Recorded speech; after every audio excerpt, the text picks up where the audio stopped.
Vous avez sur cette vidéo plusieurs centaines de terroristes, de supplétifs des forces impérialistes arrêtés ce matin par l'armée malienne lorsqu'ils ont lancé l'assaut dans plusieurs villes du Mali. L'armée malienne a réagi et voilà le résultat. C'est plusieurs centaines de terroristes qui ont été arrêtés pour le moment.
Oh, no, it's not.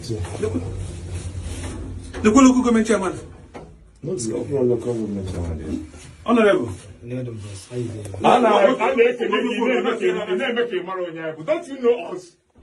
Honorable, honorable. Are you not honorable? What are you doing with our money? So if I ever keep are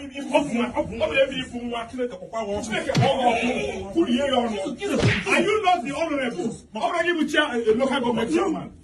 They have taken lives. Shut up! What are you doing with our money? Can you hit the guy here, man? If you have even one, put the fire. Answer us! Answer us! Well done.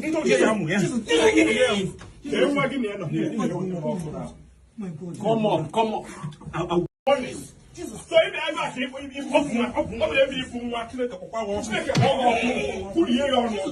are you not the honorable? How can you chair a local government chairman? They have taken lives. Shut up! What are you doing with our money? Can you hit the guy here, man? If you have even one, put the fire. Answer us! Answer us! Well done. Come on.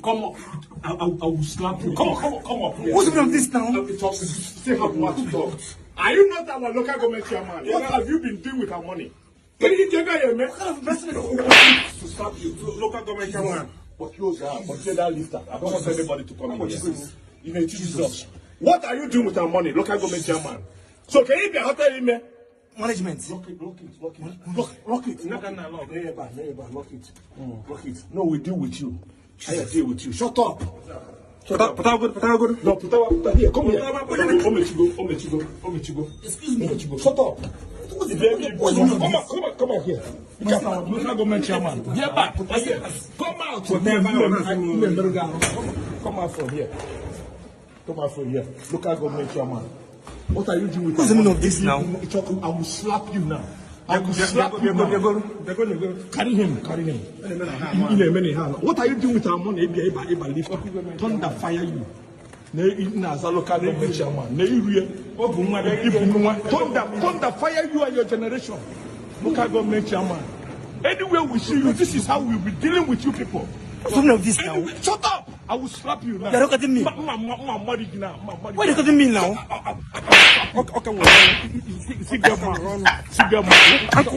Come here. Are you running? Nonsense.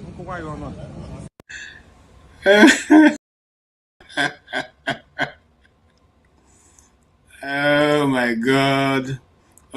This is interesting. Okay, I'm sorry. I heard that you guys were not hearing me. Okay, that's one of the local government chairmen from the southeast. Got a dose of his own medicine. Since they will not do what they're supposed to do, people have now set out to make sure that when they come to the west, they will receive that medicine they've been giving to the people of Nigeria. So the sound is restored now, so we cannot move. Again, I was introducing to say that we hosted a very, terrific journalist, one of the best in Nigeria. In fact, I call her our own Candice Owen. She can also qualify as our own. What did I know? Not Christian Amanpour. We know what she's doing. We're talking about people who report and who say things and analyze it properly. And she's no other than Precious Enyi. And sometimes, whenever I hear her program, the sick tune, is interesting for me because it reminds me of those days when we were growing up. That brown girl in the ring, tra la la la la. It sounds that way.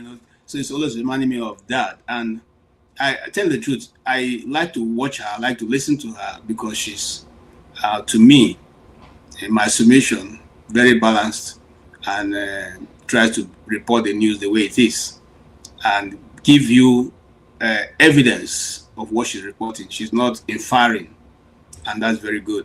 One of the things that she talked about is the news, what went on between Frank Uto and then David Hundai, who she hosted both program, and Frank Uto. So I'll say this as a journalist. Some people say, what's it now? personal account does not matter. No, in journalism, personal account is all that's needed. It's more important than whatever, because you are talking about people who were on ground. That's what you look for when you go out to report. When you go out to cover the news, you look for people who were participants or people who were on ground. It's called the eyewitness report. How can you say eyewitness report is not important? That means you don't even know what you're talking about. So an eyewitness report brings you and gives you a blow-to-blow account of what went down, better than anybody would have been firing from afar. And then sometimes, see, what I find very interesting is that some of us agree with American statistics, but when it favors them, they quote those same statistics they don't agree with, and so it becomes a double standard. You go there for one side now, you either choose to do this way or this other way. And then we also extensively discuss the situation of the Nigerian journalists. Many people do not understand, and they will not understand because they choose not to understand. But when you sign up as a journalist, you're not signing because you want to go and die. If it's that you like to die very quickly, at least you will have signed up in the army. We know that journalism is not a simple job, but we didn't sign so that we'll go and die there. We didn't sign to go and die.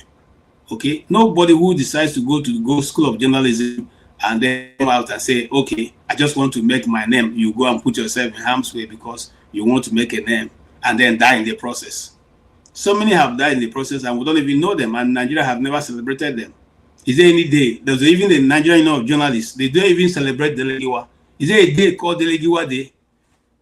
How many newspapers and magazines cover Delegiwa as a topic on the day of his death? How many Nigerians have ever found out what happened to his family? What about his children? What about his wife? What has happened? So we can't now say that because you're a journalist and so you put yourself in harm's way just to make sure that you tell your story.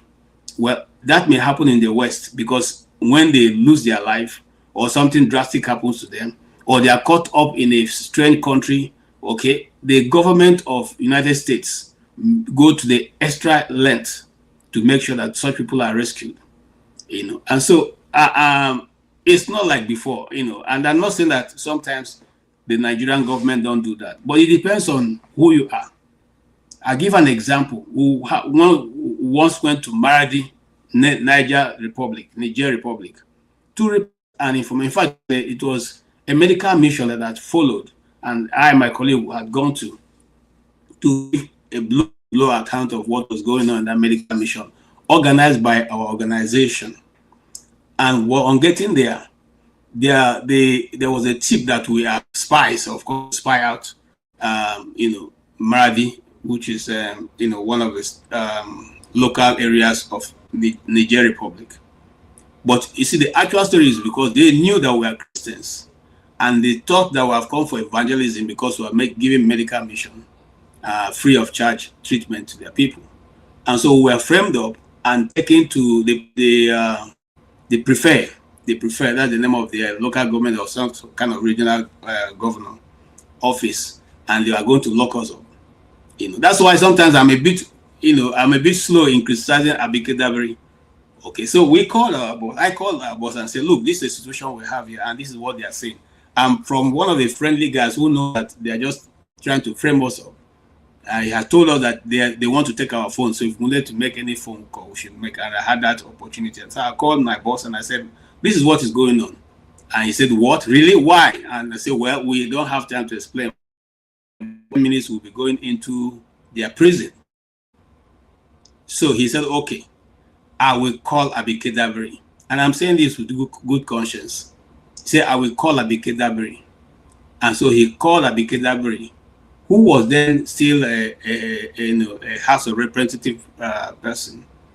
And Abike called back after some minutes to speak to me.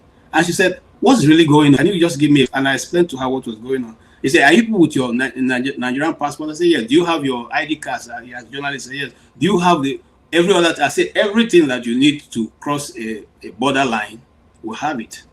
I said, okay, let me see what I will do. And so within some minutes, calls were coming from everywhere to the so-called prefect. And then the man comes out and says, so you think you can call Nigeria, you can call Abuja and then frighten me? I'm not frightened. I'm not frightened. Anyway, while he was still saying that, another call came from the presidency and said, those people you are holding there, we want them out immediately.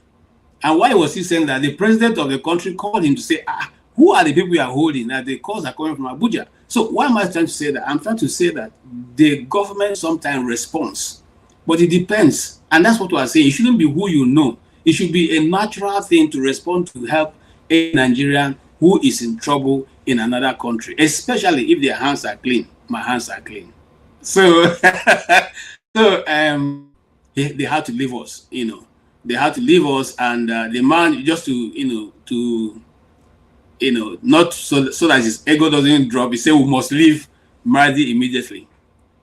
And we said, okay, that's fine enough, and because everybody told us, you know what, just leave, let him be. We can turn that, but there's no need to do that. Let's just give him some respect and move. And that's what we did. Why am I bringing this story in? I'm bringing it to say that it used to be easy for Nigerians to stand out and help Nigerians. But today, I cannot say that much. I cannot say that much because even you as a journalist operating in Abuja can be taken to the DSS dungeon and locked up for days and months without anybody coming to your rescue. And so you have to operate in a very, you have to know how to, operate. But having said that much, I will invite those who are in the studio and, also hoping that all of you who are out there can come in and let's have a discussion on this. Tony, you are welcome. Thank you, my brother KJ. I'm hoping that we'll have a very good night today with our discussion. I hope so too. Yes. Yanaba, you're welcome, sir. Thank you so very much, brother KJ. Thank you so much to have both of you come in, and I'm hoping to see forefathers because I think he has a view that everybody wants to hear and share. I'm also hoping that Show will come in because I heard the last part of the discussion. You were quite on point, and every other person, Dr. Lama, I hope you also come in so that we all can have a useful discussion today.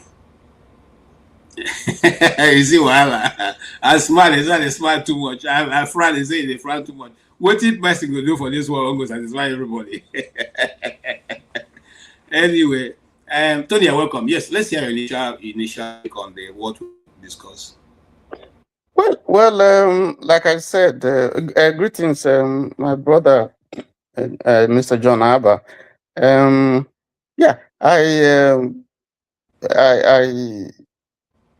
I am close to Precious, close in the sense that I am a regular on her platform.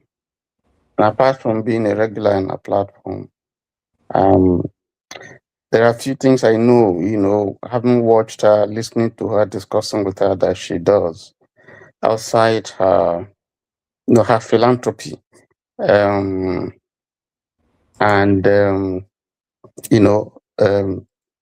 We in that platform, we have tried several times to even see how we can assist her with her platform, but she refused bluntly. She said no. So what I understand is that she's doing that herself. It gives her joy. She's not doing it for money. So it was a pleasure for me to see her, come to Dr. Damage's platform. And I agree substantially with her views. And I think that, for me, quite a lot of take home there. And I think that there's a need for us to dialogue from time to time. The aspect that deals with the plight of journalists is well understood. We can't pretend. If you want to earn a good pay, you don't go into journalism. You never get a good pay.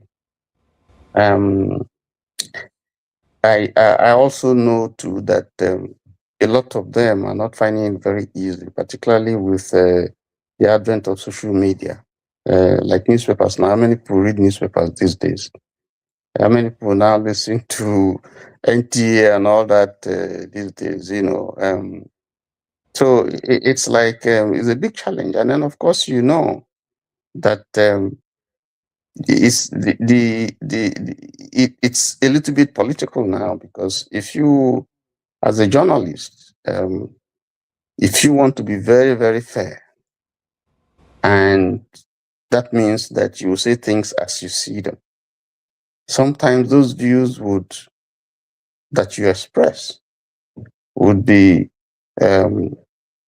something that the government sees as not being fair to them. And so they target you, they see you as an opposition. A lot of people have gotten into trouble because they speak the facts. And so they are mistaken for being antagonists of the government. So what some people do, and people are there to do their jobs. If the owner of the organization, of the media organization, it has sympathies for a particular party, and then you are saying things obviously that are true, but are negative to the party whose interest is representing or is sympathetic to, you're going to be in trouble. They're going to fire you. So it's a problem, that if you want to have your own mind, then maybe you will have to go and establish your own media and sponsor it yourself so you can have perfect and complete control. But if you, even then, you still have to work within the dictates of the government, the rules, apart from what the NBC wants you to do. Sometimes if you say certain things, the big men will come after you and you could be in trouble. So I think that's part of the dilemma of, journalists that you have in Nigeria, apart from the fact that some of them don't have insurance. They don't even have money to, do the kind of things that we see foreign media do. So there are quite a lot of impediments, affecting their job and their ability to perform.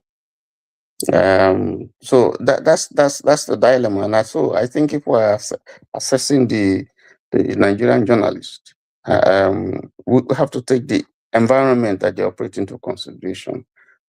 We look at their welfare, and so otherwise, if you begin to compare them with foreign-based journalists, I think you'll be comparing oranges with apples. David Hundeyin, for instance, is out of the country, basically because of the nature of his investigative journalism. That looks like he's anti-government. And so they're looking for him. We've seen Bagauda Kautu is killed in the discharge of his duties. What happened? Delegiwa, we mentioned it here. So you have to really choose. Sometimes I don't blame those who say, listen, I have to moderate my views. Sometimes not everything that they see that they talk. Yet the people are hungry for information. There are quite a lot of things information that journalists have, but they can't release it because they know it's either because the owners of the organization don't want it out, or because they don't want to put anybody in trouble. They could just shut down your media, just because you were too daring to go into certain kinds of journalism and to expose certain facts. You can only do that when you're outside the country. But when you are within the country, there are bounds that you must not cross. And that's the reality of the situation. If you do that, then God help you. That's my impression. So I think in talking about, the atmosphere, in journalism, the practice that we see, we have to, if we're interrogating it, how well they have done. It's important also that we look at the environment that they're operating. It's for me, it's very, very important. So let me stop there so that Mr. Janaba can come in. All right, thank you so much. Yeah, bro, Janaba. Hey, KJ. Yes, sir. Yes, nice to see you, Brother Tony and Ovie. Yes, sir. Ovie had removed his glasses of yesterday. At least you can see his eyes now. No, I am sitting in front of my header, so I have to. No, there's a new Igbo way of doing the take now. I have to pretend to be responsible, so.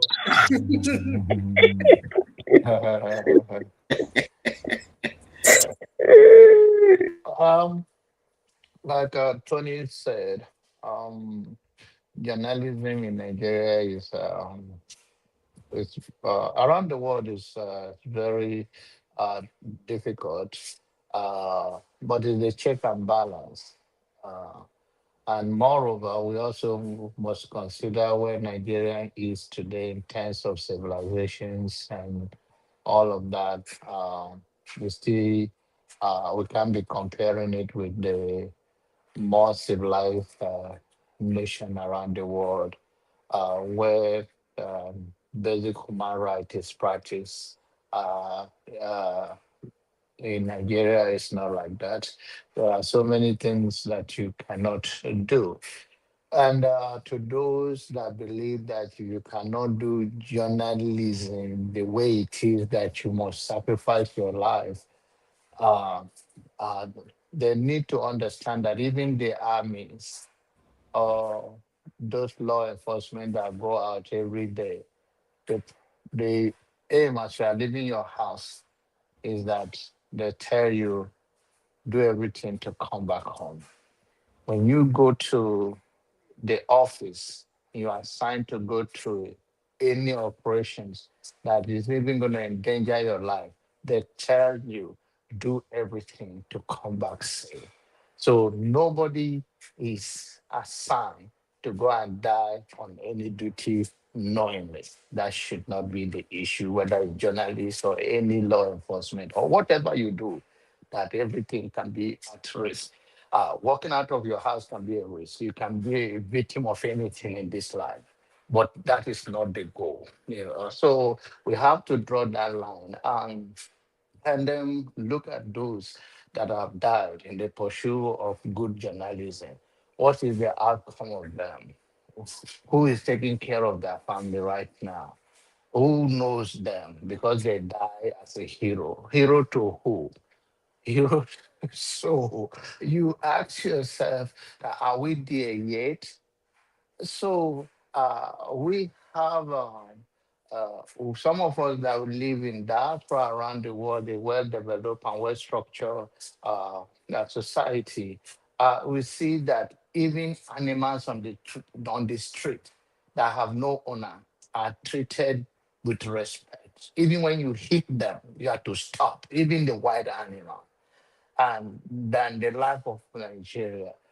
So we must know where the people are mentally. The first time after a long time that I went to Nigeria, as a man that I've lived in abroad, the qualities, I access everybody, everybody access me, and we are having good time. I'm a village boy. I love village setting. Okay, so um, I realized that if I don't create the band, the next time I go have to create a boundary because that is not how it is there. It is because I was become more Americanized, and I think it is the way I left the country and all of that.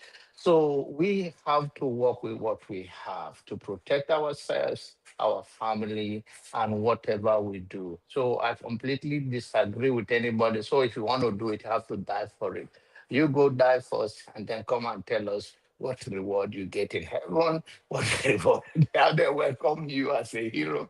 And that, and I believe the nature of what we do, whether in Nigeria or what we have done or what we are doing, it's also always involved life. That's we shouldn't misunderstand it. Whatever you do, your life is at war, at risk.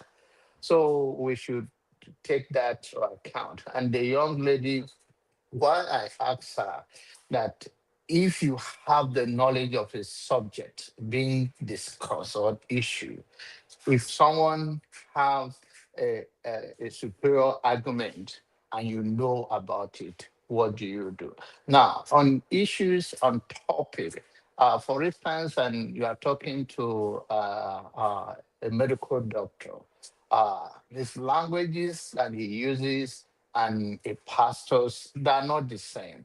And if they argue on topic, a pastor will not be talking about how the medical field look like and describe it to a medical doctor. That is you know that the guy you are talking to is more knowledgeable about it more than you.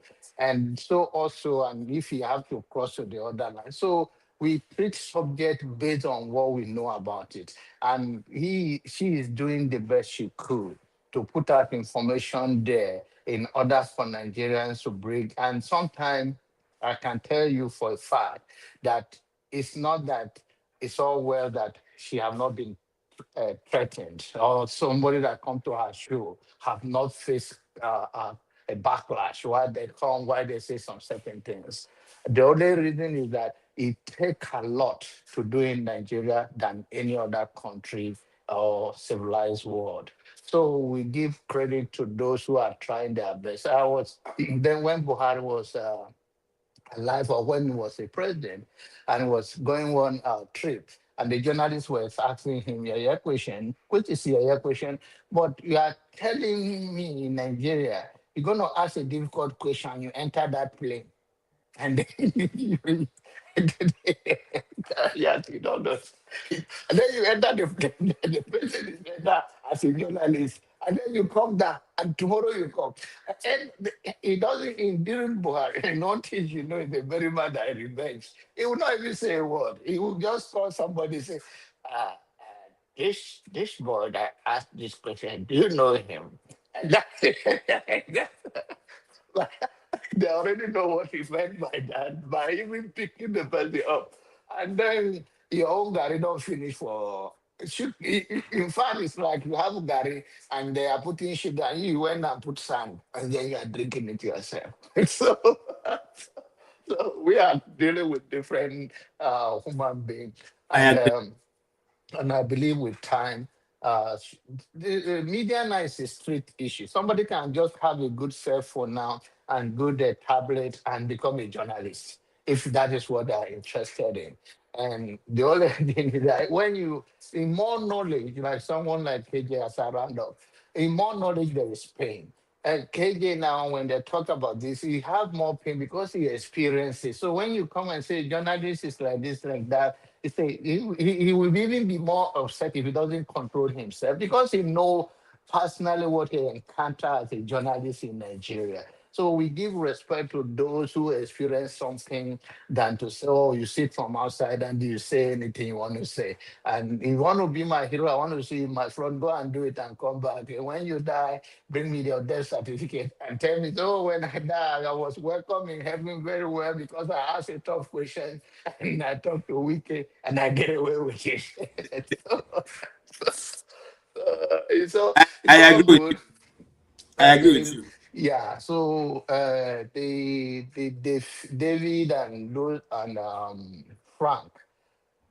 And one thing I want to, as I summarize that is, because I watched the interview with her, that is a very clear, and I think all of us will take notice, is that you can be doing very well with your own heart on what you are doing, but the person behind it may be using you for what you don't know. Don't take that for likely. You may do your best. Maybe you see whether it's a non-profit organization you are running and you meant it to where you want to reach the poor, you want to provide, whether it's a health issues, medical missions or food or whatever you are doing, you can be sincerely meant what you are doing with a good heart, but you don't know the whatever is behind it, and you cannot do with what you don't know. The only thing we be careful and to make sure that whatever we are doing, you have a knowledge of what we are doing. But we That, can be that, that, used that- for what that's we don't that's a know. very good point, Yeah, Jonaba, that yeah. you made. You know that Mm. submission. For me, it's a very very very valid point because you could be working, but you don't know that you are being used, or you don't know the intention, but you're doing your best. You know, Yeah. so I agree with that. That's a very very valid point. Mm. Thank you. Yeah, thank you so much. Very valid point, Jonaba. Your last point, very valid. And I say that because it's not today that people started trying to use other to achieve their aim. Yeah, as sometimes you may be doing a good job, you know, for your brother, even your sister, and you don't even know that you are being used, you know. Some it can even be your wife, your husband. You are doing a good job for your husband. You don't even know that she's used. So that packaging has been around for a long time. In fact, it's captured in the Bible a particular guy was using fake to preach, and then the disciples of Paul, it was Jesus that came to him and said, "We met, Master, we met somebody preaching in your name, and it's not one of us." I said, "Don't worry, leave him to preach. Whether it is this or that, Christ is being preached."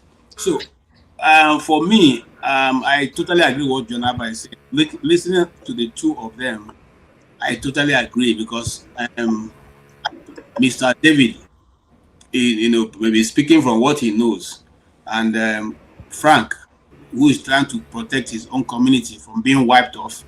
Already some members of that community have been wiped off, and they will never be recovered again, not on earth. That bloodline has ended and gone forever. Well, both of them are doing the same work. Now, my only challenge in that naming of the people who are running things in Nigeria and destroying things is that he didn't mention the major people who have been there longer than any other set of people, which is the Chinese. And that's where I had a problem. He mentioned the Americans, but he didn't mention the people who have been buying our villages and giving people arms to drive the local people away from being there. Anyway, I will come to Ovie. Mr. Ovie. Sorry, before Ovie comes in, Ovie, no vex, I beg. I forgot to mention also, because this is important, Khashoggi, the Saudi Arabian journalist who was based in America and was murdered because he was writing things that the Saudi authorities didn't write. Yeah. And we saw the gruesome way that he was murdered. Yes. After all the hype and all the noise, it just ended like that. It has ended. And guess what? He didn't even have a family. You understand what I'm saying? So that he too has turned to Aaron. Obagakala, he has gone with empty hand. So one of the things you are taught first and foremost is to first of all secure your life.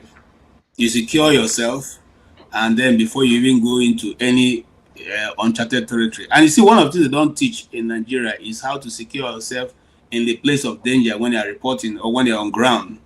And you see, there also those who are laying emphasis to Wike. I want to say something that is probably not many people have observed. You see, if they were dealing with people who are experts or professionals in the job, the locations they choose from Wike shouldn't have been the locations at all. That's one.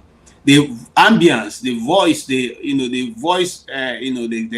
sound that comes out of that has never been good.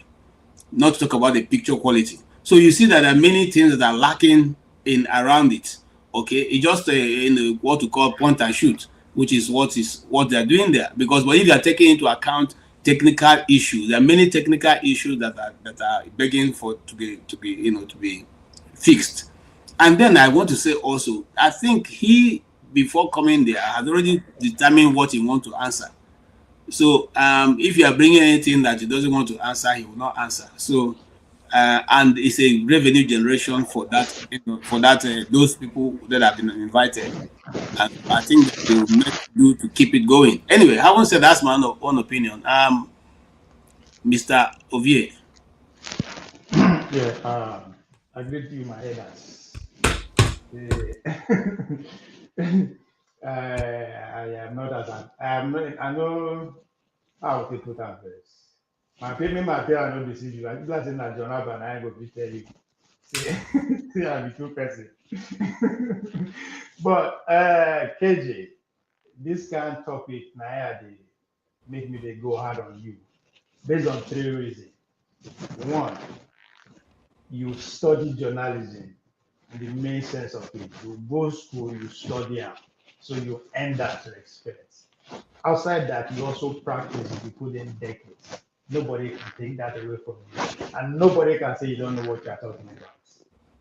I know you didn't complete it. Outside that, I won the highest awards in where I worked as an internationally. Yes. So I don't owe anybody expectation. I am more hard on you based on another reason. Okay. Journalism, as far as I'm concerned, in today's Nigeria, is one of the most important professions because the role it plays today, right? So that's why I always make sure say I go out on you, and I understand that you have to stand your ground, right? And a lot is at stake. Your profession, I get it. Not to say you will lose out, but it's part of your training, right? You have to defend what you believe and you spend time and resources on it. I get it.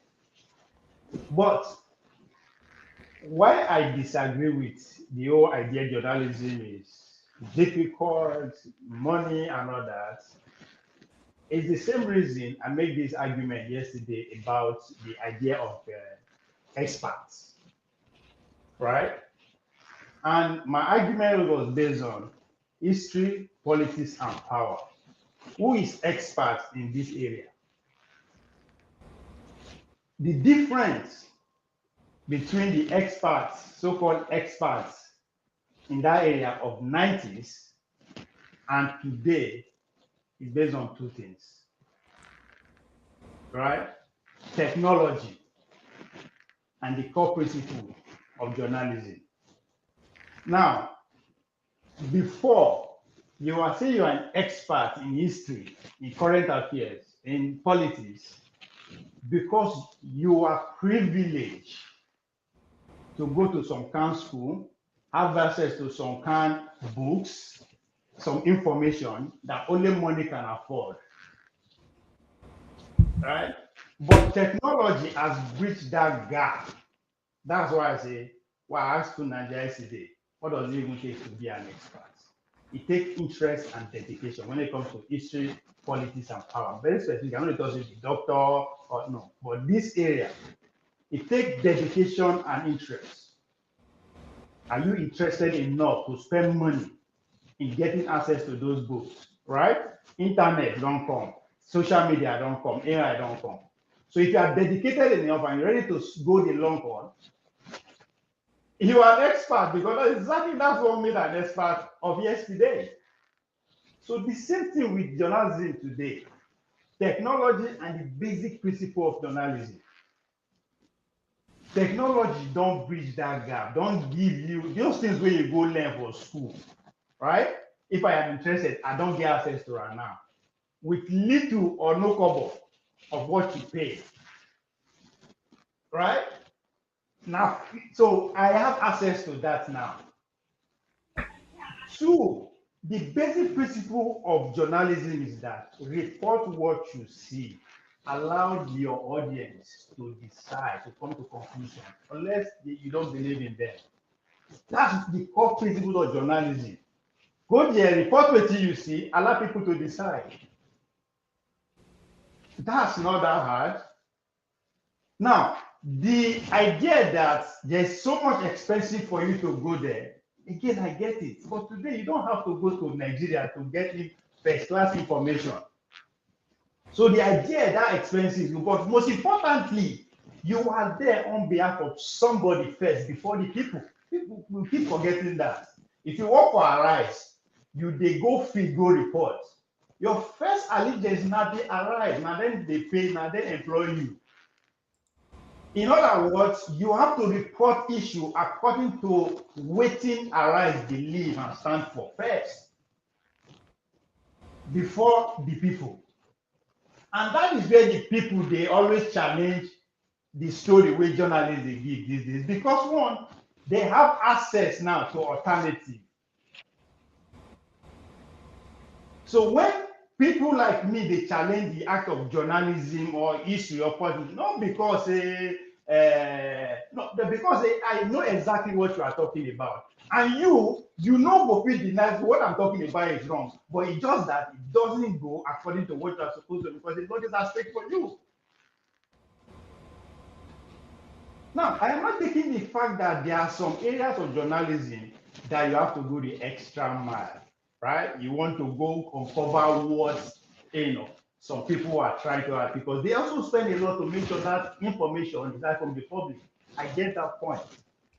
But even at that, you also expect to report exactly what you find out as you found it.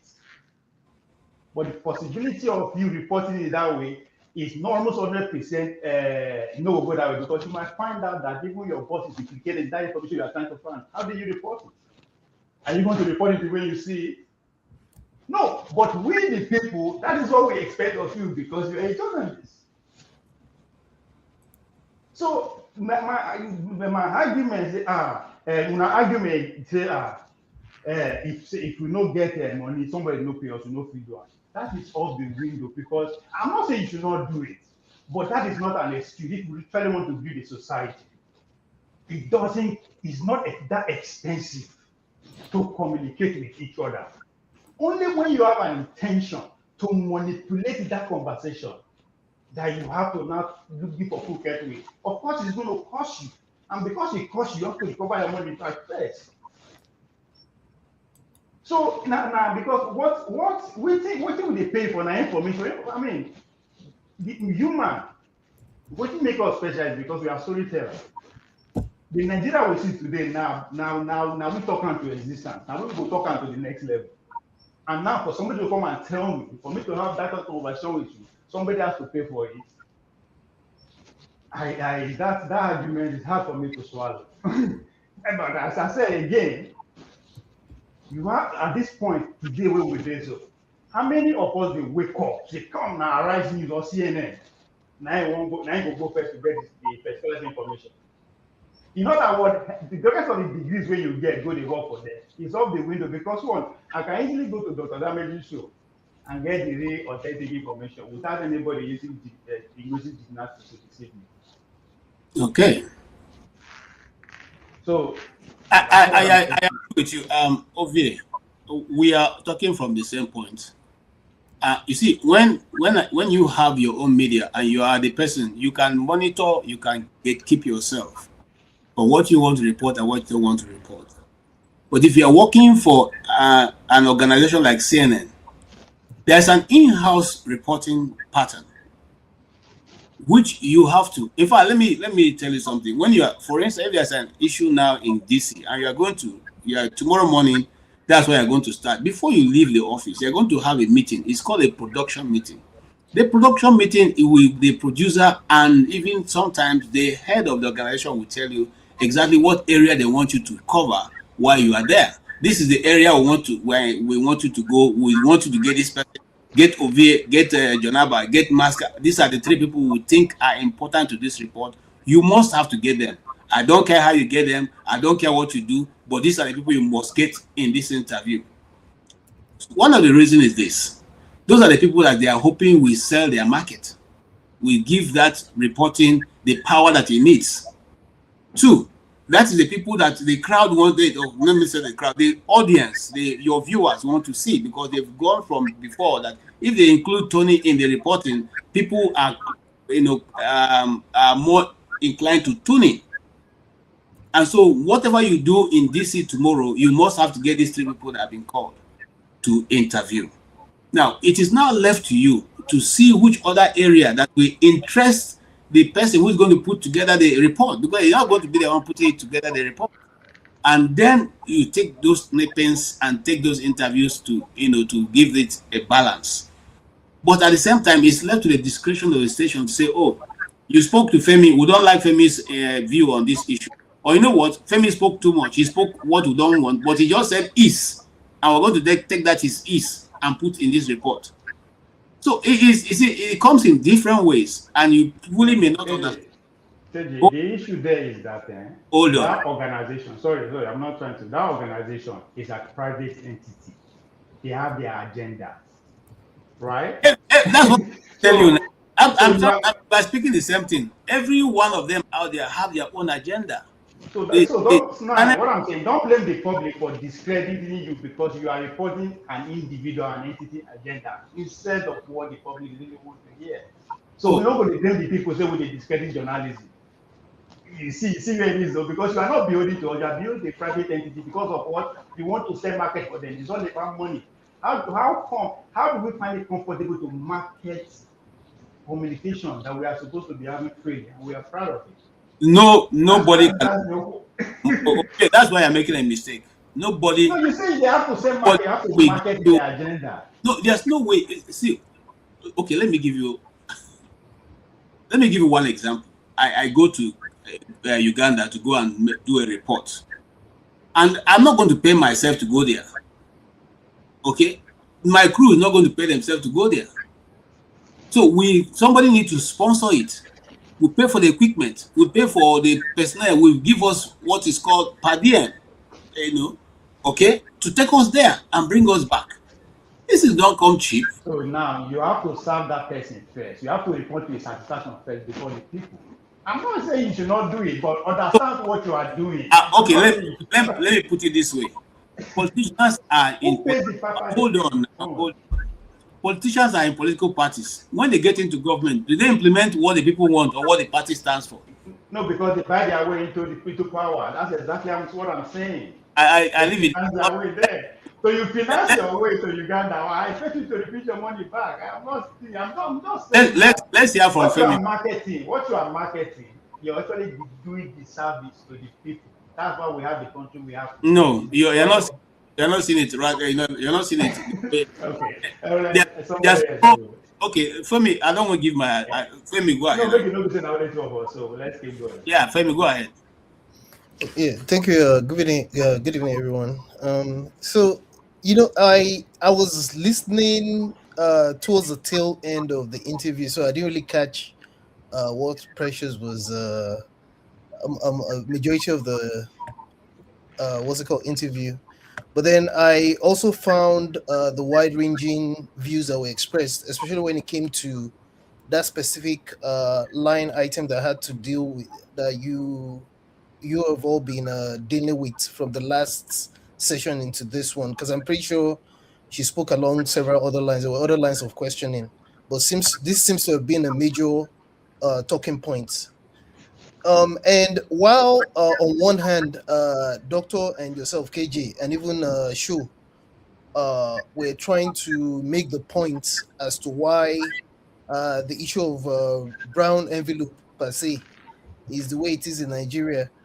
I was also thinking at the top of my head how I saw journalism when I initially moved to the US, starting with New York, and how I consumed the media as if my life depended on it, from ABC to NBC to Fox to CNN, CBS as well.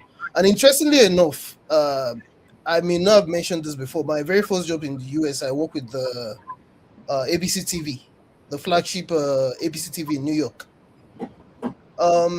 And I got to interact with a couple of people. I mean, I'm not a journalist. I can never be. It's not possible. I didn't go to journalism school, so I didn't. Because back in the days, before I forget, before I now pick it back to where I left off now. Living in Maryland, if you recall, channels started at Crystal Laurel. That Crystal Laurel building that Benga, not Crystal. Yeah, that building around Maryland. I think it was owned by Benga Daniels before they moved to their what's it called? So I remember we used to see. I can't remember this guy, but he left a long time ago. It was one of the pioneer members of that. We used to see him a lot around, and we would talk to him because in my head, I used to think journalism was just about carrying mic. I just thought it was something easy. It was just simplistic because when you see people on TV, even when you go as far back as when NTA used to be NTA, the Sena, Razak Lawals, and what have you. It was glamour. To me, it was just glamour. It was something about so far you can talk, and that was just my idea. And then when you now also align it with the good old days of the Tribune and some of the papers that no longer exist, the very golden generation of journalists that you had then. It was sweet then. Nigeria wasn't as dangerous. The politics hadn't the toxicity hadn't reached the level where we now have it. Why am I trying to compare all of what I thought I knew then with what I saw when I moved to the US and what I now know? I realized that when you now when you kind of like tune into the fact that even in America, what I thought I knew, forget about the fact that I said I worked at ABC or whatever. By the time I realized that, wait a minute, a lot of things that it depends on who's paying the piper. In the case of the liberal media, for example, the way they will report the same news, forget about even the issue of brown envelope now. This is where I began to understand journalism at a different way. The liberal media, the way they report the same news, will be different from the way the conservative media will report. Hello, can you hear me? Yes, we can hear you clearly. We- It depends on where so- you live in America. There's one in me. Yeah, so it will be the same news, so will be different from the way the conservative media will report that same news. And over time, I had to now kind of like withdraw myself from whatever, because whether one likes it or not, we all have our biases. This same whether it's Araizo or Tinubu Media or TVC, or after all, a lot of politicians all over the world, or as you're beginning to see now, tech billionaires are beginning to own media houses. So whether brown envelope, the way me I see this thing, is even got to the point where whether brown envelope or green envelope, it's beginning to look as if it depends on who owns the media house as well, and how much freedom they're willing to give to you.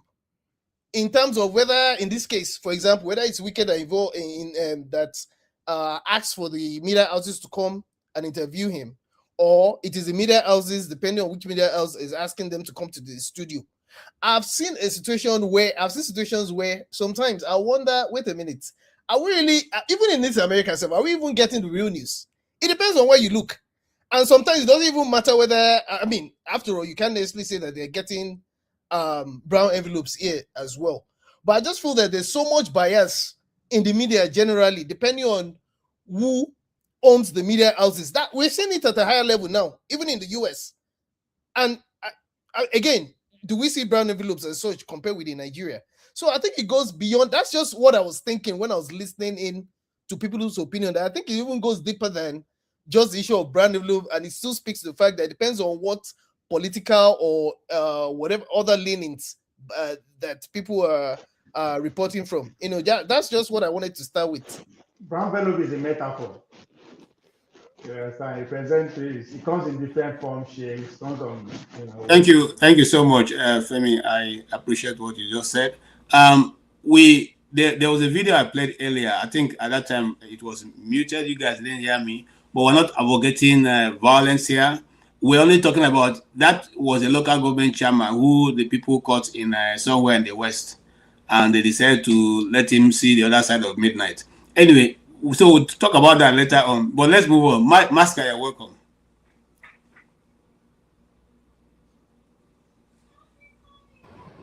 Thank you, KG. And is it evening there or afternoon? It depends on which side. It depends on where you are. That's what we tell the end news too. It depends on where you did. All right. Good afternoon. Good evening. Good to see you guys once again. Femi, well done. All right. So I like you to frame stuff so that one will not go out of point. Okay, yeah. We are actually furthering the discussion we had earlier.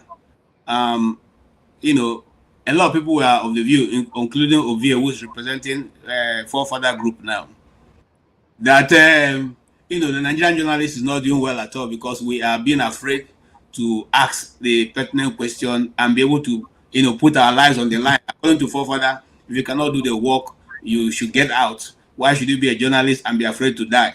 And I told him that our mode of operation is different from that of the soldiers. And even the soldiers who have signed to die, just don't go to the war front and go and die. They have to at least give their best. So we as journalists, when you leave your house, and just like Janaba puts it clearly, you leave your house to come back. You say goodbye to your parents, your children, and say, I will come back. You're not going to go and sacrifice your life, you know, for something that will not result to anything. I mean, Jonaba captured everything that, and of course, Tony, you know, and then now Femi, which is that when you see yourself in harm's way and you know that you're not going to get any help, do you go ahead or do you now use sense to protect your life? Ovie is of the view that because the media are owned by individuals, we should not bother about the individual interests. When you are sent to go and do a report, be concerned about the Nigerian people and report it the way it is. Don't, if your guy say you should not, don't listen to the advice your guy is giving you, because that doesn't matter. The what matters is the Nigerian people. And my question to him is that, does he know where Delegiwa children are? And does the Nigerian media, Nigerian Union of Journalists, for which I am a member, have we ever celebrated Delegiwa Day? Do we have a Delegiwa Day where Nigerian media recognize the role that Delegiwa played in investigative journalism? Okay. And then, because you're not an investigative journalist, does it mean that your frame is too long, KJ? Why would you? No, I just want you to understand Yeah, because it's not reporting, it's not giving an accurate report. That's what we are talking about here. Sorry, Okay. Master, to cut it short, we are talking about, they are arguing that. No, there's no problem of it. I mean, me, I have a good ground in this matter. It's actually one of my issues, my grounds with humanity at this present point. You know, like I said during the main show, I really believe that as a human being, none of us is pious. None of us is that righteous. None of us is that, 100% moralistic. We all have our bad days. We do bad things, all of us here. But where I stand is that, at least or to myself, when I'm doing the wrong thing, I should tell myself, this thing you're doing is wrong. And I don't like going to go and justify. I know that what I'm doing is wrong. And then publicly, I want to justify my actions. I really don't like it. That's more like a teaser for you, KJ. But my position is simple. Journalists are the biggest liars, and the annoying part is that they come and tell you that they keep talking about truth. They make it look as if they are honest people, and they are very dishonest people. Go and listen to Fox, and you'll be like, is it the same Iran war that I'm looking at, or is it a different matter? At the same thing, when you go and listen to, say, an NTA, in fact, it was journalists that pushed me out of this country. Because when you sit down to listen to TV, it's like you are just fighting with everybody around you, until I realized that, okay, it's these people that are always making me angry. But the bottom line of it, KJ, is that what you are simply telling people is that Nigerian journalists are not journalists. They are hustlers. They are using journalism as a hustle. And the story is simple. If you are truly a journalist, you are supposed to be more brave than the soldier. Because what do they say? They say that the pen is mightier than the sword, isn't it? And what do they say about people who live by the sword? They die by the sword. So if your pen is mightier than the sword, like, how can you say that you are not as courageous as a soldier? And I hear you, KJ, when you talk about Delegiwa. Are you suggesting to me that Delegiwa didn't know that he was putting himself at risk? Okay, so the question you're asking me, Masker, I didn't say that. And every journalist knows what is at stake. But you want to do it where there will be some understanding and some recognition of what you have done. I'll give you an example. The Nigerian Union of Journalists, have they declared any day that journalists will now gather to have a Delegiwa ceremony to talk about the effect of and the result that Delegiwa achieved for us? Have we ever celebrated the first newspapers and whether it is the NCNC or the African Pilot or any of those early newspapers to say this is the day that we find out we want to trace back our origin? No. Now, and nothing in this world that is more pertinent than when somebody pays the ultimate price. And so such people should be celebrated, whether we like their policy or not. They have shed their blood on it. And so we should be able to create a time where we all meet to say, this man, this was what he did. Where are his children now? What is happening to them? Did they become some people that we can refer to? Or do they become, people who are falling by the wayside? So when you see how this... All right, so okay, maybe I should allow you to finish, KJ. But I just have two things to say. When you see how those people are treated, you don't want to put yourself in that way, because if anything happens to you, it will be to your mother, to your father, to your children, to your wife. That's all. They were the only one who will feel it. After that, the country moves on. We are quick to moving on. That's that's what we are saying. So every journalist have to practice with some form of sense. Anyway, that's my own idea. I don't know about yours. Okay, no, I agree with you, Kechi, but halfway. I agree with you to the extent that, look, there's no sense, there's no point when you know that by crossing the road, motor will run you over. There's no point crossing the road at that point. You might as well wait for the motor to pass. At the end of the day, crossing the street is crossing the street. Okay, as a journalist, you can't go, even if you are reporting a war, I would expect you to be careful. But the reality also is that if you say because you don't want to die, you are not going to go and report a war, what I will advise you is that you should no longer be a journalist. There are many other professions. You can't come and purport that you are a journalist, and meanwhile, you don't want to carry the risk that come along with that profession. Look, the choice is clear. You are not a journalist. You are just hustling under the guise of journalism. And this is what I keep saying about Nigeria. It's the same thing with all our, look, this argument, if we take it, everybody in Nigeria will be excused. You, KJ, cannot use your mouth to accuse Tinubu again, because there is a risk that comes with his profession. But if he said that, okay, today I want to be a politician, I want to be the president, it means that he should act like a president with all the issues that come around it, with the people he will hurt, with all the possibility that he will be removed and everything. If you say you want to be a teacher, you cannot be looking for what do you call it, benefits. You should do it for the reason why you are a teacher. If you say you want to be an athlete like Ove is, you cannot say, oh no, you are not going to train. If you are going to be an athlete, you have to understand that, oh, this thing takes. My son is a footballer. The first thing I told him that, look, you've chosen a profession that I don't understand, because I'm not like that. In my life, I like to understand what I can control, what I cannot control. Football, 99% you are not in control. You are playing very good football. The coach will just be angry. He removes you. That you play this match doesn't mean you play the next match. I don't like that kind of. So, but if the guy has decided he wants to be, and he is, I think this is where we miss it in this country. A politician should understand what politics means and should do it well. If you are a driver, you have to understand that there are risks. That's why we are surprised that this Boko Haram is dealing with us, because half of the soldiers, with due respect to our soldiers, half of them, especially at the top, they are not really fighters. They are just looking for money. We know this one. A lot of them have been tried. The evidence is there. There's so much corruption within the military.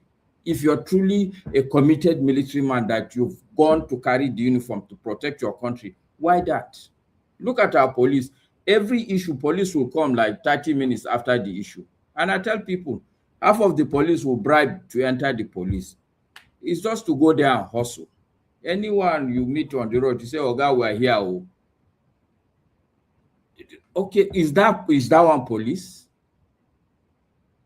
Do you understand what I'm saying? It's the same with our police. Our journalists cannot use their mouth to insult a police, because they're all the same. Everybody is just hustling. I listen to even the pressures. Sincerely speaking, I mean, these are not, with due respect, that's not journalism. What is the journalism she's doing? Okay. Because somebody asked her a question like, she said, no, suddenly in her mind, like, okay, no, this one is not her work. Her work is just to do podcasts, which is okay. If you're a podcaster, you cannot come and tell me you're a journalist. Because even me, not as a non-journalist, I can do like, if you look at America, for instance, I don't think this guy now, what's his name? This guy that do, is it PBD or something? PD, what's his name? We don't know. I don't know him.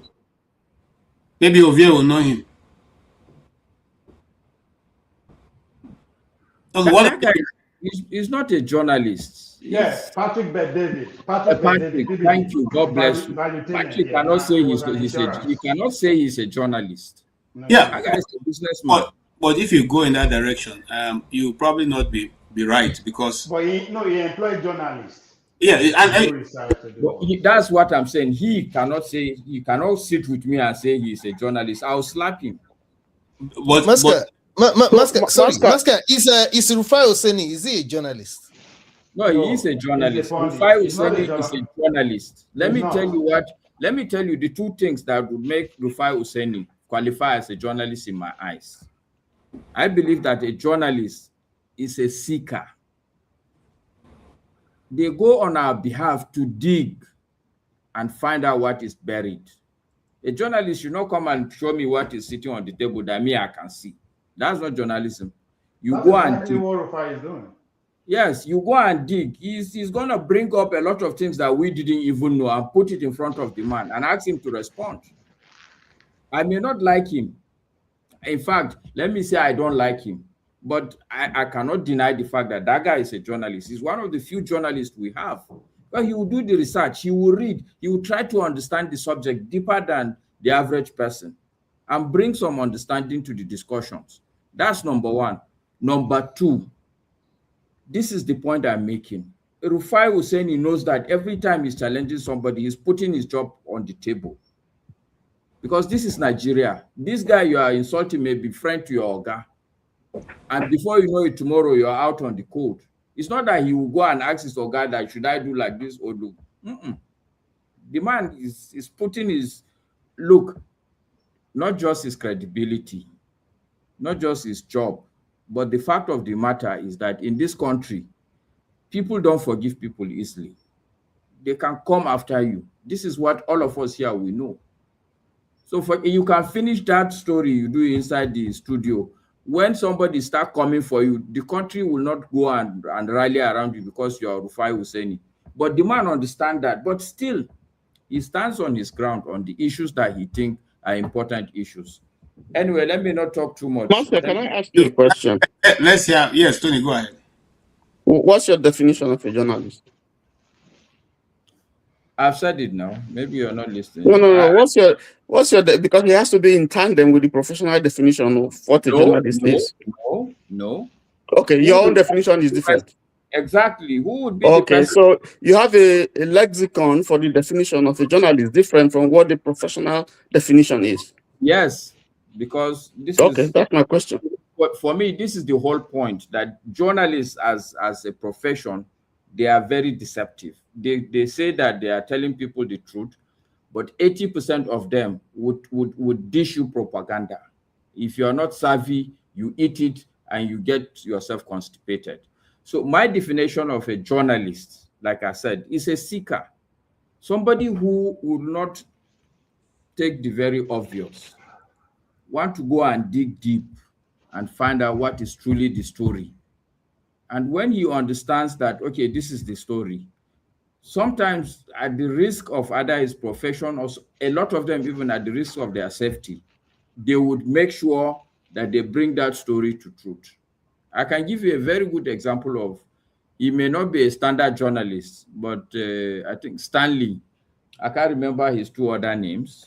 There's this guy, Dr. Livingstone, who came to Africa, I think in the 1720 or 18 something. This guy came to Africa. He trekked for a good 1 year inside the jungle just to go and find out where is this man and report back what is the state of the man, what are his findings. That is journalism. That is journalism, to go and dig and find out, and at great risk, not at comfort, great risk. Okay, I think we hold on, Master. We'll have to bring some clarity here. You see, the Nigerian Union of Journalists don't only have people who are writers or people who are investigators.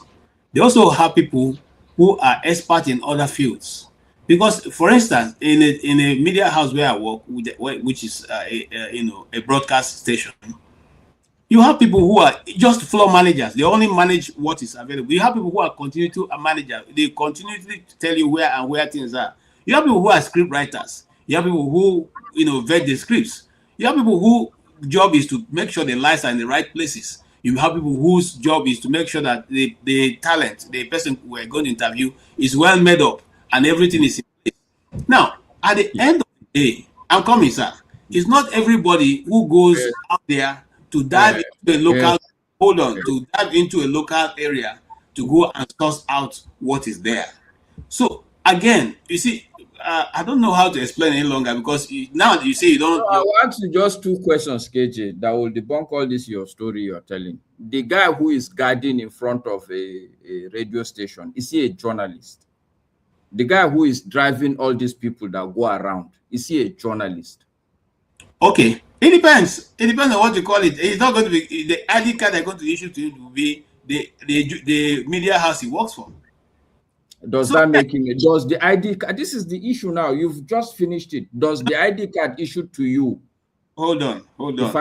A guy who is cooking food for the army, who is cooking food. That's the people who work in the restaurant, the army headquarters. Are they army? Are they army people? Can you call them army people?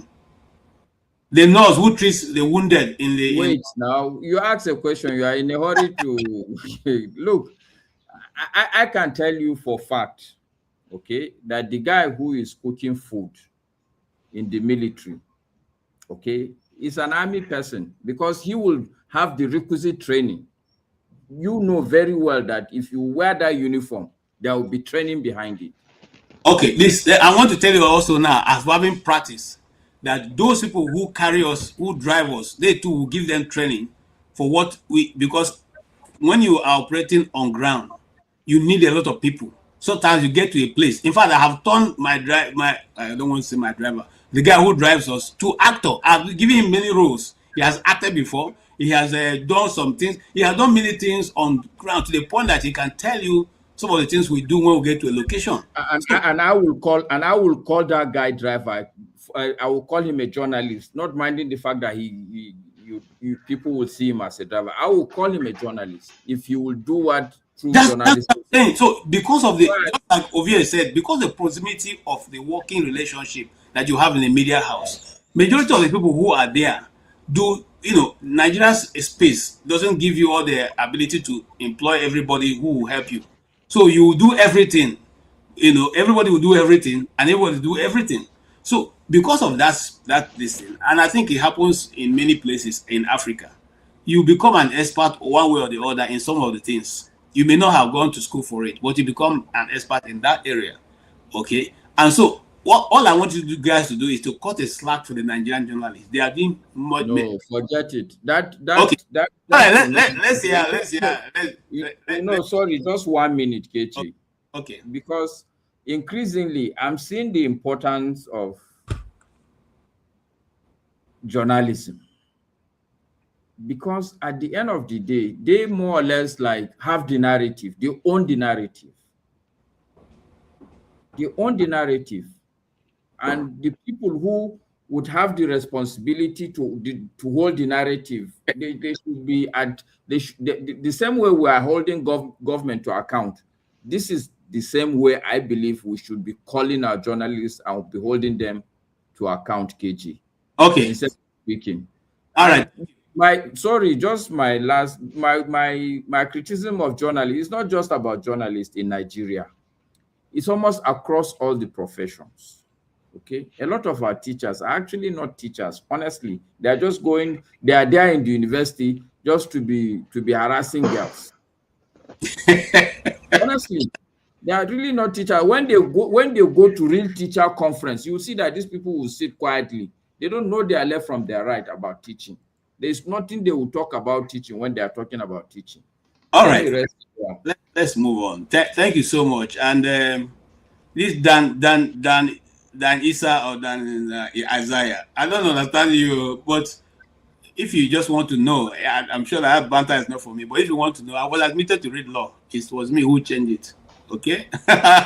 So it doesn't mean that those who are journalists are less intelligent than those of you who read law or read medicine. It's just what you choose to do for yourself. Okay? And that doesn't have anything to do with whether the people are practicing properly or not. It doesn't have anything to do with it. because we know that.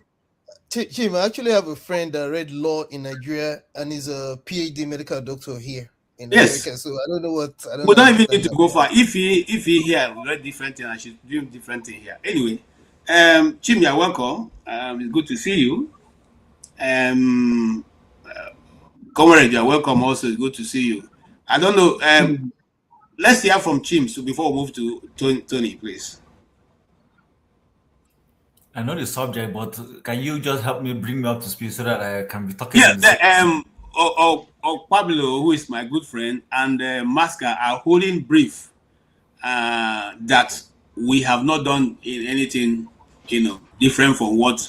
In fact, we have actually lowered the quality of journalism in Nigeria because we are no longer brave enough to stand and speak the truth. In fact, Masca has a different view. He said the journalists are liars. In fact, they try to twist the story and not even report what they are seeing, and that has made it. I make you what to look like they are telling you the truth. Just like you are twisting our words now, so. No, I'm only trying to paraphrase it. I think Okay. They have Chief, sorry, I beg, Ejo, please bear with me. What I need to add, because KJ now is doing propaganda on me, so I need to even add the other ones that I haven't said. What I did not say is that they have allowed people like Dele Giwa, Nigerian journalists of today, have allowed Dele Giwa to die in vain. Thank you. That was where I was going, because when I came in, I went out. I just got in, so I quickly wanted to eat something before joining you guys. And I heard when you were, both of you were going on Dele Giwa and his defense on why Dele Giwa literally has died in vain. But to be honest, did Dele Giwa die in vain? I don't think so. I don't think so. He didn't die in vain. You see, just because Nigerian society is a place where we have a culture. First of all, don't forget, and I'm not digressing. Our country, all of us here, we're part of the guilt. The system is not a system that follows process. We don't have a maintenance culture. That's why we build edifices 10 years down the line. Nobody says, oh, this edifice is due for renovation after 4 years. After 4 years, we'll go renovate it. We don't do that. But in the places where all of us live, excluding Masca, the road on your street has a time frame for maintenance. The time is supposed to be maintained. The local council will come and maintain it. They don't need the governor, if it's a country where they have governor or mayor, to come and talk about it. The local will go fix it. It's that same mindset that makes us, like what KJ was saying, the NUG or whoever is responsible does not know that, listen, we need to have an award to recognize people who have been performing well so that we can encourage other people to see that this is the light, this is the standard we're setting. Let's live up to this standard. But everywhere else, they have those standards. Nigeria is just a funny place. And I'm not here to complain and not seek solution before somebody says, oh, I'm here now to complain. But let's say it as it is. Dele Giwa did not die in vain. But from the time of Dele Giwa and Ray Ekpo and all those people, the standard for professional journalism has been falling gradually. It doesn't mean at the time when Dele Giwa was there were no brown envelopes. There were also brown envelopes, but it was not as prevalent. Listen, there's no society that is 100% perfect at any given point in time. There will always be people who are, behind the scene doing bullshit. All I'm simply saying is the Nigerian journalists are doing a good job in some instances. There are people who are trying to keep the flame, keep the torch flying. But majority of the people in that industry, starting with the people who own, in fact, the moment we started over-liberalizing our media, and I'm not against liberalizing, things started going down the drain. When an Ojus or Carlo, and you know me, I will call names, so I'm not here to not call names, will buy a newspaper and own Son. Why will Ojus or Carlo buy Son? What is he going to do with it? He wants to start influencing his own narrative. And then somebody somewhere will say, oh, I'm not paying you salary, but I'm giving you a platform. And we know who does this. So there was nothing that was said today that I haven't heard. Somebody's telling me, well, I'm not going to pay you salary. I provided you a platform. Do what you want with it. When did journalism become that kind of thing? That the media house, the owner of the media house will now say, because I've employed you, I'm giving you a platform, do as you like. In other words, you're telling the person to go and take brown envelope. Those are the points we are making. These things are falling. And because of it, like Masca said, everybody is now falling down to survive. Listen, survival is not supposed to be the primary thing anybody focuses on in their profession. It should be something that just comes logically from doing your job. The military officer knows that there will be the possibility of him being pied in the call of duty. He knows that, I mean, if he's protecting Asorok, for instance, and God forbid, people should get me right, some people want to plan a coup, that if he's the one on duty on the day they're planning the coup, he might lose his life. This is evident. Or if they send him to Sambisa, that will happen. Similarly, when the guy who uncovered Watergate, the journalist, he knew what he was going in for. He could have been executed. He could have been. Don't forget, this America we are seeing, people used to assassinate people too. Let's not forget that. That we don't see it happening anymore doesn't mean they never had it. They did have it. A journalist could be made to. You suddenly hear this person is missing. He's been taken off because of the information he has. But this thing comes with the territory. It comes with the assignment. But to sit down here and say, so when I die now, my picking who go pay? Then, like Masker said, and which is my view, don't go into that. Don't go into that. You will pay a price. That's why it's called sacrifice. You will pay a price. But if you want to go and do the job, like he said, using Rufai Hussaini, the guy asks questions, he pisses people off, but he holds them accountable. We've seen him. I mean, God, remember the Jesu, the guy from Delta State who was a staunch supporter of Tinubu, who went there and was defended, and he kept asking. Guess what? The hunger of the man he put in office killed him. I'm sorry to say. May his soul rest. We know who I'm talking about. He had a shouting bout, but he held that guy accountable. I kept asking, "Are you sure this thing you are supporting is right?" Oh, Onokbasa, just to tell you, Onokbasa. Thank you, Onokbasa. Thank you, sir. Onokbasa. But guess what? Onokbasa is gone today. But go back and watch that video. Somebody would have thought that that Rufai was a madman that day. They went at it. So my point is, and I'm supporting Mask 100%. If you know you can't go into that territory, step aside. I'm sorry, step aside. We want to have people who will go into any profession and do it with their mind. If you go in to be a lawyer, we saw Delegiwa. It wasn't because anybody was backing Delegiwa. It wasn't because Delegiwa had any automobile. The guy took on government and even took this president. If it was not for some saboteur lawyers, Tinubu wouldn't be at national prominence today. Because that man, Delegiwa, was one of those who went out for him and said, no, this is cheating.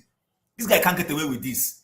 Until Baba Shokwe's system got into it. And so then went back and started trying to do their Baba Shokwe. That's how this guy has survived today.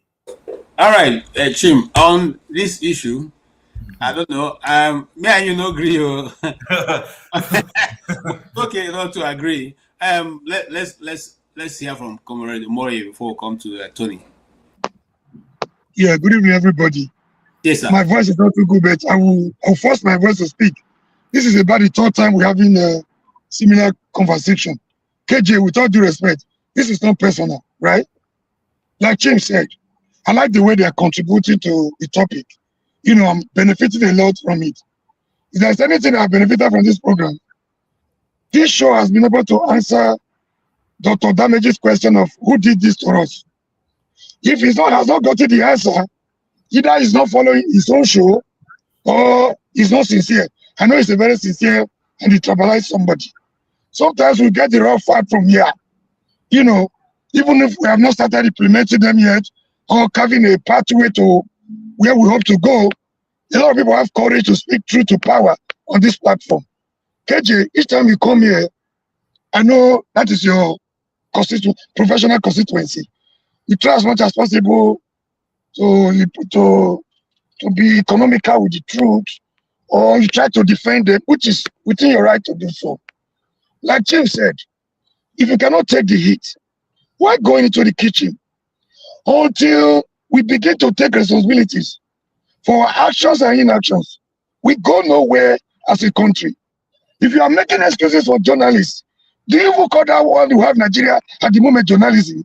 Does that resemble journalism the way you were taught in the classroom? Does that resemble practical? What they are doing is content creation at best. That is the best show you can give to them. They are creating content. Oh, somebody picked something from social media. They sit there in the morning. He arrives, we applaud today. The other one, channels, we applaud today. They sit there in the morning. They're telling you, they're talking about trending. What is trending? What is trending? And we are there in our thousands, listening to them, listening to courageous people like Rufai. What has happened to our investigative journalism? Yeah, KJ, this is a question for everybody here. You don't need to answer because I will not give you the chance. I don't want to stop.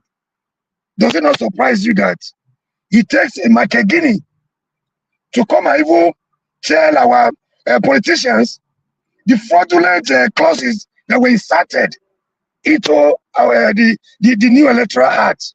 Even the players of the games are not aware. What happens to the journalists around them? What happens to people that work with them? Even the players of the game, they don't know rules of the game. So it doesn't make any difference to them because they are not different from those that are there right now. They don't see anything different from what Tinubu is doing. Because if they have opportunity, they will do same or probably do worse. So we must be able to hold ourselves accountable to what we do to ourselves every day. For our actions and inactions, or else we go nowhere as a nation. Don't make excuse for these people. You just sit down and somebody will invite you, give you before you arrive. He has already told you, he has already set the limit for you. So you are there just there for what you can get. You are there for what they have told you, what they have teleguided you to say. KJ, with all due respect, this argument came up some time ago, and this was the only reason why a young man trying to do his best in a very dangerous environment, who is able to do his best, get the best out of his profession, out of personal conviction. The question we were asking him here, I was so appalled. I was so disgusted. In fact, I was so, flabbergasted. People telling him, somebody came here to say, just go and, I will advise you to just go and marry. Just be careful. Why not go and do something else? What I mean? Who has reduced us to this? And the same people, KJ, sometimes we want to ask, the same reason why you guys were talking to that young man like that, not even trying to encourage him, you just go and born into the same society that is not even convinced that he's going to survive. To somebody that was advising to just go and marry and give birth, giving birth was the best that person feels it can happen to anybody, or getting married. Because you are married, the young man is not married yet, you think you are better than him. When do we start taking the right way? And when do we start doing the right things? A young man is being haunted for trying to do his best within a dangerous society, in a lion's den, where he can be consumed at any time. All we can tell him is just leave the country. Why not just leave what you are doing? Why not just go and try something else? Let me tell you, whether you are a doctor, whether you are a soldier, whether you are a teacher, if your primary aim of going into profession is just to put food on your table, you're not prepared. As a doctor, even if 100 people dies, even if 100 people die every day, you don't care, because your immediate concern there is what you can get. Even if you are a teacher, your students don't come to class. At the end of the day, this is why lecturers can take money and give dash A's out to students who were never in class for one day. So the same people here we sit down. This is the same reason why Tinubu will get to Jos. He couldn't even step out of the airport because the immediate concern is not really for the victims. He was just there for the show. So if you cannot do your job, you're not courageous enough to do your job as a journalist, and there the consequences, you blame Tinubu for not stepping out of the airport. He doesn't care. He doesn't give a damn about you. He doesn't give a damn about the people. He's just there for political optics. He's just there for the show, for political popularity. He doesn't really care if 1 million Nigerians die. The same thing, because he has to protect his life. His life matters to him more than the people that were wasted in Jos. So you have no moral justification too to ask a lecturer who will not come to class of probably once in a while. At the end of the day, grace for sale or sales for grade. You not do something different. Okay. When do we? No, let me learn, please. Let me learn. If this is the opportunity I have, I've been trying to speak on this issue. I don't want to make it look as if it's a personal thing. So the same reason why a military man will abandon his duty post when they are faced with a superior or inferior firearm. He didn't go into the military because of he wants to change the narrative. He's getting there just to get paid and go to his house. The same thing police is doing on the road. So you don't have moral justification to blame them, because if your primary conviction for going into that profession is what you can get salary, about the money, who pays your bill, you don't need to even go into journalism, except you telling me you didn't know ab initio what you were going into. The same way, as an activist, you say, yeah, you want to confront the system. Sometimes some people feel you are crazy. How can you be normal and be doing this? Like what they say to Shore every time. You can't be normal and be confronting military and civilian dictatorship for over 30 years. Are you okay? They call him madman. The same people calling him madman are actually those ones that need a bed in psychiatric hospital, because they don't even understand what the man is doing. They don't have the courage to do it. They are not there to support him. They wonder, what are you doing this for? The first thing they ask him, what is your benefit? Like the lady that came here today, very sorry to say this. I will end with this one. I called into a show one day when forefather was asking her some questions. Some people were trying to be smart by half. I called into a show when Showore was holding a protest for Nnamdi Kanu. The first thing she told me, I know you hate her. Unfortunately, she's not here. The first thing she told me, I know you hate Obi. I'm like, where is this one coming from? What we were discussing, the issue was take, the question, there was nothing related to Obi on that day. I know you hate Obi. Like, who told you I hate Obi? This, you are not being professional here. So later she now said, oh, actually you didn't say anything about Obi. Is that journalism? Is that what you call journalism? I know you hate Obi was the first attack. If Okay, I come here, another thing you take recently, where the forefather was trying to bring out, when the same Hunde David was accusing Showore of getting money from Fund Foundation, she was so happy. They applauded Hunde to high heavens. Then when they say Hunde, same personality, within a few months a gap, came here to say, accuse the Benue guy of working for the vested interest somewhere in America. The hearts were broken. They felt they were taking up balance. They're the same David that used to be their beautiful bride, broke their heart on that day. You were not comfortable because that was not what they wanted to hear. What kind of journalism is that? This is not journalism. Can you stop? Thank you so much. I'm trying, please, when you come to this platform, don't make it look as if your own opinion is the best opinion and that we almost bow to it. It's your own opinion, you're entitled to it. And any other person here is entitled to his. It doesn't mean that whatever you state, that is how it is. Okay? And, just like before I go to this program, I was discussing AI with somebody. And he said the training that he went to do in New York, is simply meaning that going forward, we're no longer going to have anything called truth, because they saw how truth was manipulated by these things. So now that we're all moving towards a charter, uncharted territory, let's be a bit more careful when we say certain things, because what you are saying may not necessarily be. It may be fast to you, but may not necessarily be the truth of the situation. Now, I won't say that. I don't think if you ask the majority of Nigerian journalists, they'll probably hold David Hunde in the way you are holding, or people think he's supposed to be up there. He's not the first investigative journalist in Nigeria, and I'm not trying to put him down anyway. But I'm also trying to say in the same sense that what you said about Precious Enyi is not, for me, I don't, she's not here. So saying all that in her absence, I don't think that's good. And so I will stand to say that what you said. We are interpreting what she said earlier. Hold on. On the show. I come on the show. That's your view. She's not here to defend herself. She doesn't need to be here. So she probably be listening. We are making reaction to what she said earlier. Forefather was almost a victim, another victim of her show. What kind of journalism is that? Can you not with biased mind? No. Like I said, truth is relative right now. It is what you feel. That is, she also have the right to what she feels. And just like she said earlier, when somebody is holding a program, he may be covering an area and you thinking he should cover the left side, but he's covering the right side. It's a matter of perspective. And sometimes what you are thinking should come true is not what is being asked. Some of us here have said that Urufai is, even though may not be liked, but ask the question. There are some people who say he doesn't ask the right question. It doesn't ask it as a journalist should ask it. So it depends. All of us, it's shades of gray, everywhere. So having said that, again, you see, you people are too quick to bring in the Nigerian journalists down. If we're not doing the work they're supposed to be doing, I think by now the country would have been worse off. And it's not everybody who's, give an example. You, comrade, you are not in Nigeria.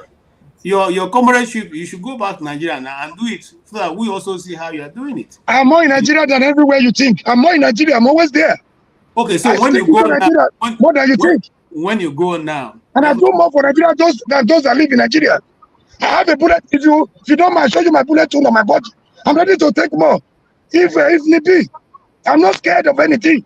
I died a long time ago, and I've conquered death. At 18, I already conquered death. Not because I'm not going to die, because I'm not scared to die. Comrade, calm down. You see, no, you are chasing me, making it personal. No, I'm not scared. No, calm down now. Calm down.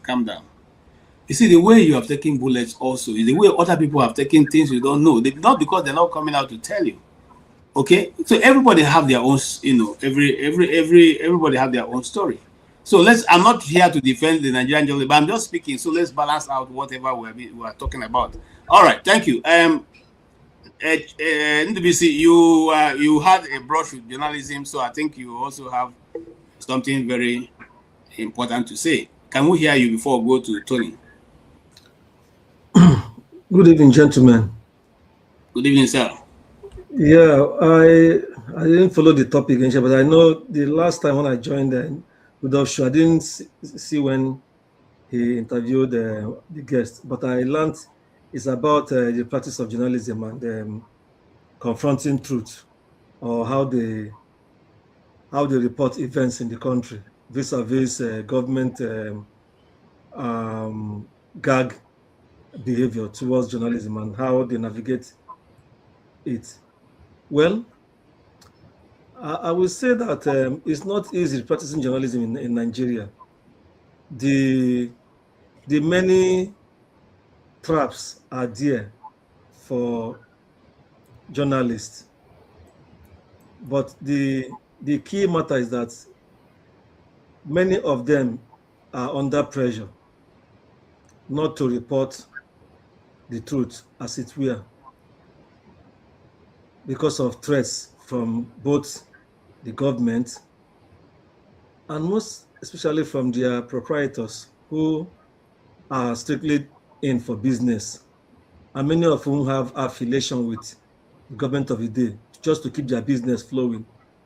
So that is why some of the reporters themselves have chosen the honorable way to live and leave that profession completely. Some went into private business, some started doing their own private practice, some went overseas, and some just went under the radar completely. Those who are still there, who are still putting their heads above water, we need to commend them despite the situation. But we know that it is sad that many of them, because of the need to put food on their table and to remain relevant on the side of government, we see them talking from both sides of their mouth, or we see them speaking blatant lie or aligning completely with government against the people without necessarily knowing it. That is what we see now. So, but I still believe that all these things are because the government, all these things stems from the military era. The government behaves as if we are in military era. But even at that military era time, there were courageous ones. Some were even roped into coup that they didn't know about, and they paid. Some of them paid the price by going to jail. Came out and still remain strong. But it appears that today it is so sad. But when people say that, I won't use one brush to paint all the journalists. Some are still working hard to keep Nigerians abreast with the truth. All these things we see sometimes from some scoops or exclusive we see sometimes are those courageous ones bringing those things out. Some of them have even devised a means of having their own private YouTube channels with pseudonyms that they use in sending out the truth that they know, which they cannot normally use their main media houses to propagate because of the sanctions they may face from either the owner of the ownership, even the editors. A journalist might go out, get a scoop. But I know those is when we are in the job. Sometimes you can get a scoop. You'll be so enthusiastic. Your editor will say, "Go ahead, go get the information. You go do your investigations and all that. You bring it out." The editor himself may be willing to allow it go to press for publication, for Nigerians to see it that moment. But suddenly, he has to get clearance from his boss. The boss will say, keep it away for now. Let's see how many other news media may have reported it. Or let's even see if then NTA was almost like the number one. They say, let's see if NTA even give a little info about it, then we'll report more. So I will not be on the wrong side of the law. This were mainly in those military era. But we're in democracy now. If we really want to say we are practicing democracy, just like it is practiced in the Western world, I believe the press should be courageous. I know some of them now, like this new law NBC brought out. Many of them are challenging it. But the proprietors themselves should be up and doing. But unfortunately, many of them are compromised. Either they have gained one big, they have been in relationship with some people in government and don't want to hurt that relationship which span many decades. That is the problem we have. But I don't know. We have to keep, we have to, all of us, most of us here who were in the job before, and some of us who know that Nigeria needs to be rescued, we have to keep pointing out all this. But I would still appeal that we shouldn't paint all the pressmen with one brush, that they are maybe collecting bribe, doing this or not doing enough. Some of them receive threats, but they will not want to say it. Some of them really receive threats from within and without.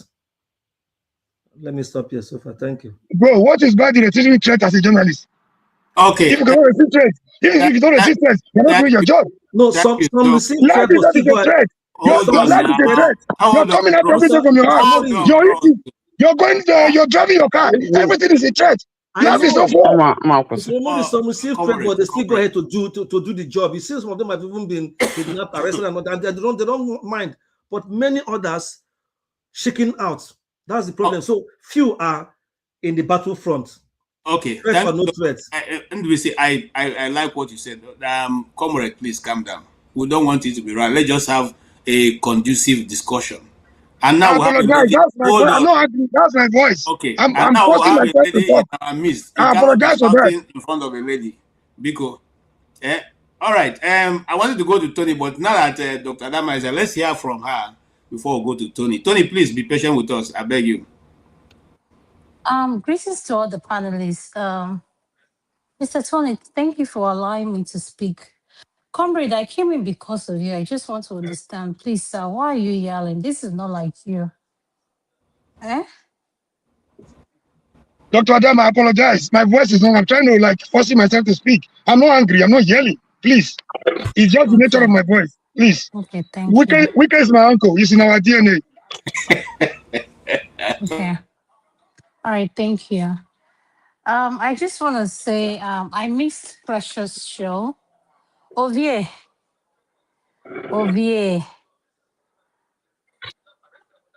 Are you listening? Can you see me? Brother man is high. Leave him alone. No, I came in specially. Can't you see how I'm dressed? I want Ovie to notice this dress. No.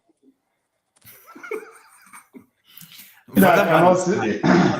Is you that cannot see? Is you that cannot see me now? You're glasses. No, but Ovie is overshadowed by his ancestors.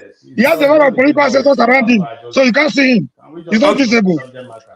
Okay. This is why I came in. I just want to say. Yes, this is what I want to say. Please, I came to appreciate my sister Precious. She did a great job. Please, if you think what she's doing as a woman in journalist is easy, Please create your own network. YouTube is free. But nobody Any is one of talking about us. her now. She's not the subject matter. No, okay, please, Shim, let me speak now. You know, I didn't say anything. You just jumped on me. And I don't know why you not mute. You should be mute. KJ called me, not you. Thank you. So please, if you don't like what she said, Mr. Mori, I heard what you said. What triggered me said, you said Tunaija is a victim. Tunaija is not a victim. His church is what got him into trouble. So, and I really enjoyed that show. So if you didn't watch it, please go and watch it, sir. From What the about me? I beginning to was a victim too. I know you're not a victim, sir. Comrade, that person will see you, they say you be victim. I beg, I not was talk that thing. I was intimidated out of the show. Comrade, you're never a victim. This is what I want you to say. I want you all to understand. If you all think it's easy being a moderator, we all that are moderator, Chim is a moderator, KJ is a moderator, including Mr. Tony, is a moderator. He doesn't know it, but I put him in moderator status. Please, we'll be honored to have one of you guys come and host and moderate for us. When you're in that position, you have to be fair. You can't be biased. So what I'm trying to say is at the end of the day, please, nobody that goes to a public space is a victim. And journalism in Nigeria is not something that we can wake up and say is easy. We have a journalist who is the moderator of the show today. So please, let's listen from the expert at the end of the day. Omori, comrade, I came in because of you. I know if you see my face now, you know, but yeah, I beg. That your voice now wake me up from sleep. I say make I sleep small, but as soon as I hear your voice, I couldn't sleep. Thank you, KJ. You all have a good one. Thank you so much, Dr. Mahagakweni now. Without, Okay, Tony, thank you so much for being patient. Let's hear from you. First and foremost, Tony, I want you, do you know the new rule that NBC just released concerning the Nigerian media houses and the instruction given to them? Why, as you're talking, can you include that also, so that those who don't know the environment that's created can get a hands on what is going on, and what are what the obstacles you have to overcome to be able to hold a radio show or a TV show or even write your paper in Nigeria? KJ, that's a loaded one you are giving to me, but I'll try. First of all, I think it is wrong for people to just castigate journalists here. And I think it's outlandish to say that someone who has over 20 years media practice, went to school, had a qualification, registered member of Nigerian Union of Journalists, and still in practice, to be regarded as someone who doesn't know what he's doing, not a journalist. I think it's wrong. I like what Ndubuisi. I like to listen to people like Ndubuisi, KJ, and Dr. Damages, because these are people who have been at one time in practice, and I don't think there's anybody here, who also is a journalist. So we can't pretend to know more than them. They have been in the field. They have done their bit. And a journalist, you don't become a journalist because you have taken some bullets. That's not the definition of journalism. I try to look at the You don't have to be a doctor to know a good doctor too. Excuse Why me, do you go please. to a good doctor? Excuse me, please. He just referred to me there. Wait, You don't become a doctor before you know a good doctor. You have come again, no? You are a ragu rather. You cause trouble here. Why you interjecting? You are a radical. That's why they sent you away. Comrade, It's a behavior you exhibit here all the time. I know you have social Can you keep quiet and let me talk? Stop. Nobody interjected when you're speaking. Please stop. We gave you your time. Let him speak now. We all gave you your time. Okay? All right. So I understand a journalist to be someone who gathers, who verifies, who reports, who presents news and information to the public. And within that field, you can have reporters, you can have those who are investigative journalists, you can have correspondents, you can have columnists and analysts, you can have data journalists, you can even have photo and video journalists. So it depends on what field that you want to play. And now with social media and so on, so we also see several other dimensions of it.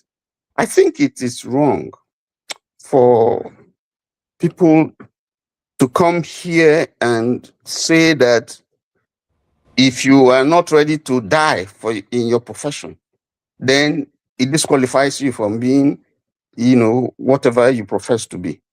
I think that's outlandish, because that's not the criteria. People go into professions for various reasons, and there are various diverse fields. In the military, there are those who are in the armory, there are those who are communication experts, there are those who are medical doctors, there are those who are nurses. I mean, there are those who fly, who parachute. There are those in special squads, and so on and so forth. Everybody has his own role that he plays, and everybody contributes. Now, I think the point that has been made, Dr. Damages made that point, NWC made that point, is the fact that, because I was talking about Nigerian journalists, we have to look at, if you want to look at perfection in that industry, I think you have to do Nigerian journalists good by looking at the environment in which they practice. We have said that several times. So because any analysis that you're going to do outside the specific environment where they practice, without taking into cognizance the environment that they do their business, alongside what the professional ethics of that profession is supposed to be, then you're not being very, very fair. We have seen people who have been very daring, yes. We have seen people who are moderate, yes. And we have seen people who are doing their thing quietly. Because they are quiet doesn't mean that they are not doing their job. We have seen people like Nduke Rabo, he went to jail. We see Dele Thompson went to jail. We see Bagada Kauta, he died because he was doing his job. People have mentioned Dele Giwa. I mentioned Kasogi. David Honde is on exile because of the job that he does. Everybody has his own character, has his personality, and the way he does the job. Now, your job, the risk that you take depends particularly on the kind of job you are doing. Some people have exposure, some don't have exposure. So I think it's unfair. I don't want to go personal, but I think it's unfair for people you can have your views and I respect it, but I think it's unfair for you to carry your biases and bring it here in your analysis, because that's biased. And if it's biased, it's not factual. That's the point I'm trying to make. So, and we all have our biases. So, and once it is biased, it's not truth. So all these things we're saying, if you want the journalist to do his job, create an enabling environment where he can practice. That's the truth. This one that we're coming to talk here, if you scrutinize ourselves, even in the various jobs that we do, you cannot swear. If I give you Ogun to swear, or I give you Amadiaha to swear, that even within the practice of your industry, you can claim that you are 100% clean. You can't. Because sometimes situations cause you to do certain things that ordinarily you wouldn't like to do. And in any case, if you summon up courage to do it, there's a penalty for it. So because you have done it and there's a penalty for it, does it make you a very good journalist and then make the other person not a very good journalist?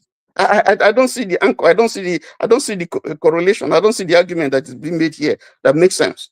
That's my view. Thank you. Thank you so much. Chim, you want to ask him a question?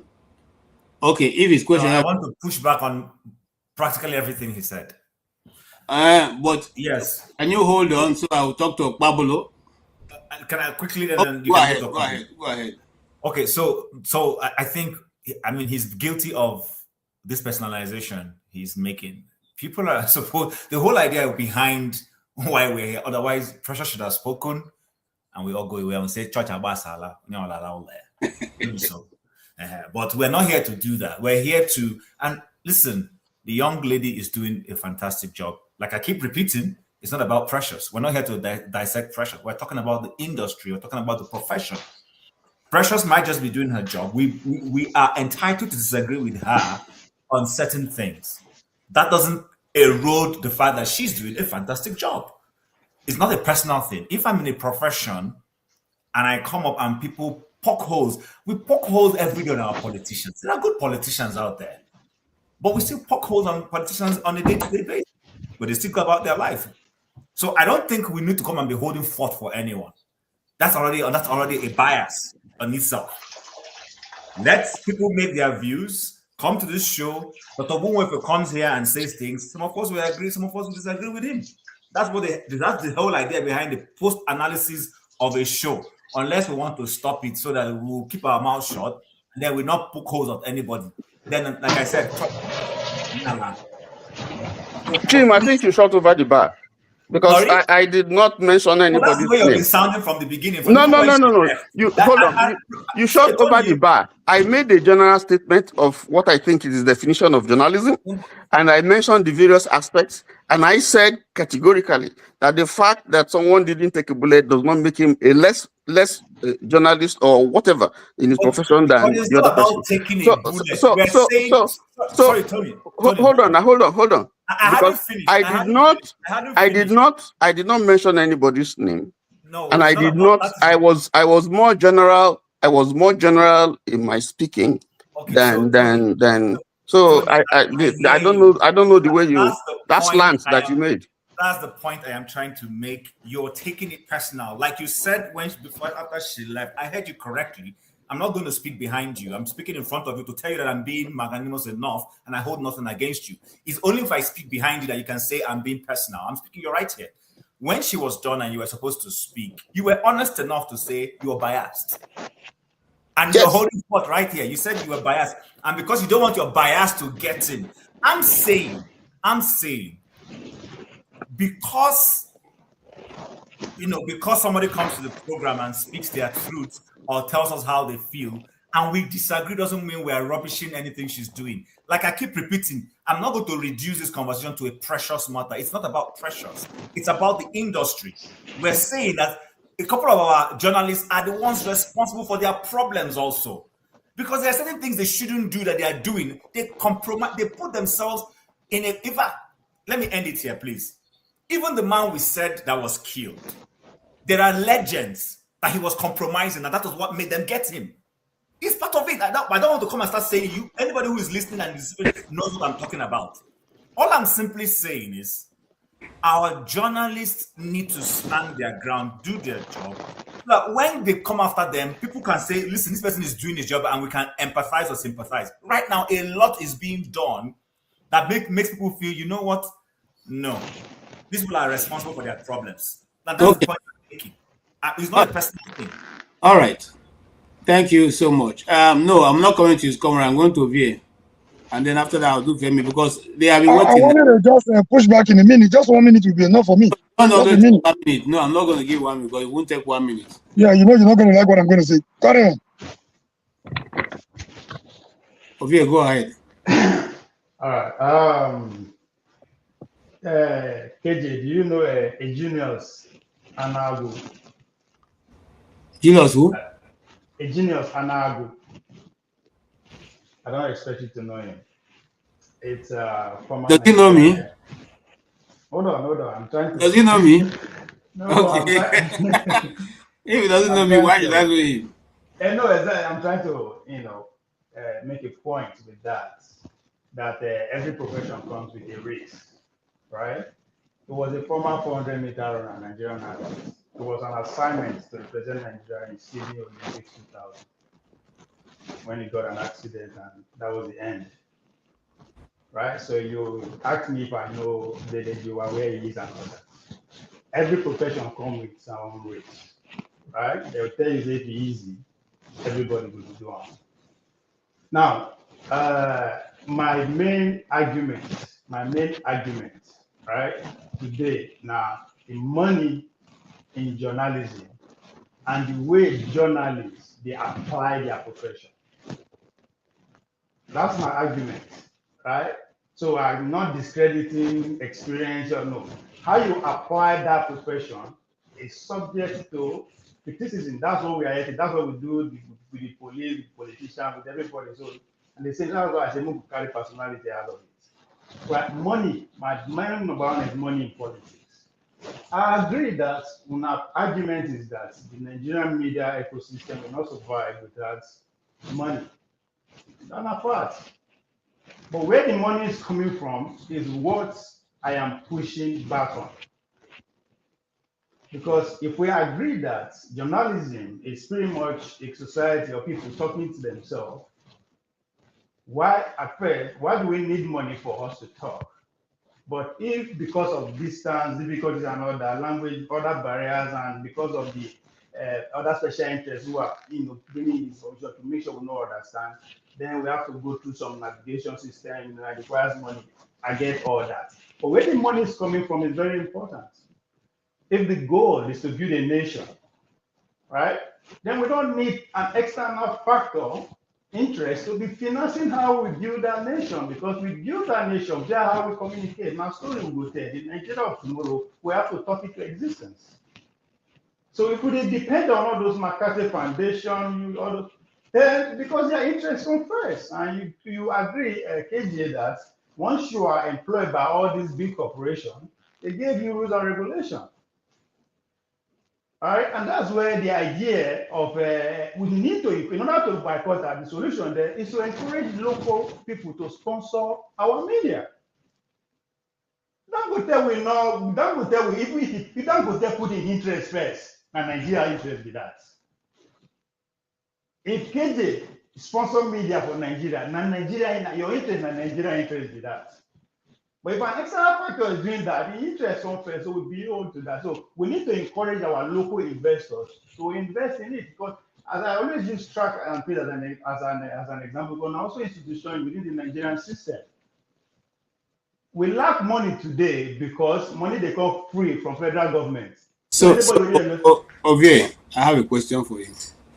You see, all of you have been hammering on the fact that the Nigerian journalist is not doing this, not doing that. I want to ask you something.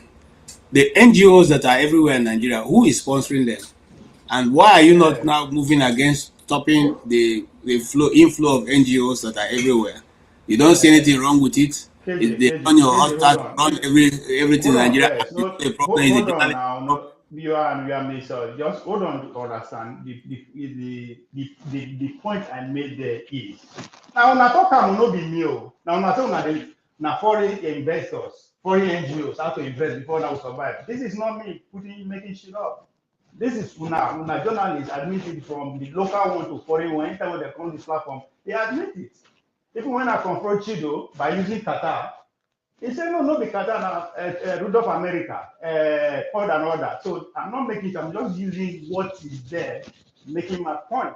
The NGO also, those who have this also foreign interest. My point is, if the journalism cannot survive in Nigeria without money, let that money come from us. It's going to be hard, it might not be enough, but we just have to start from somewhere.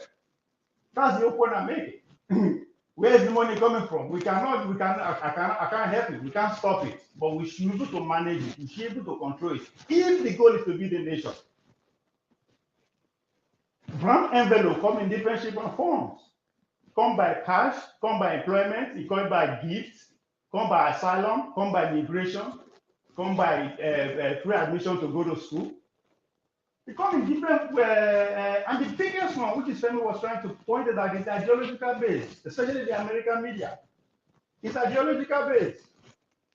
So there are no nuances. Depends on where you live in America. If you live in New York, you are bound to be 100% Democrat ideology, and you go through your head unless you understand it works. If you live in Texas, it's the other way around. So the fact that we see the Western that they will not be survived, we are always going to have confusion with our enemies. That is the reason we always the shouts. Conversation we are supposed to be having, because we consume so much of information that is influenced by foreign interests, we argue blindly.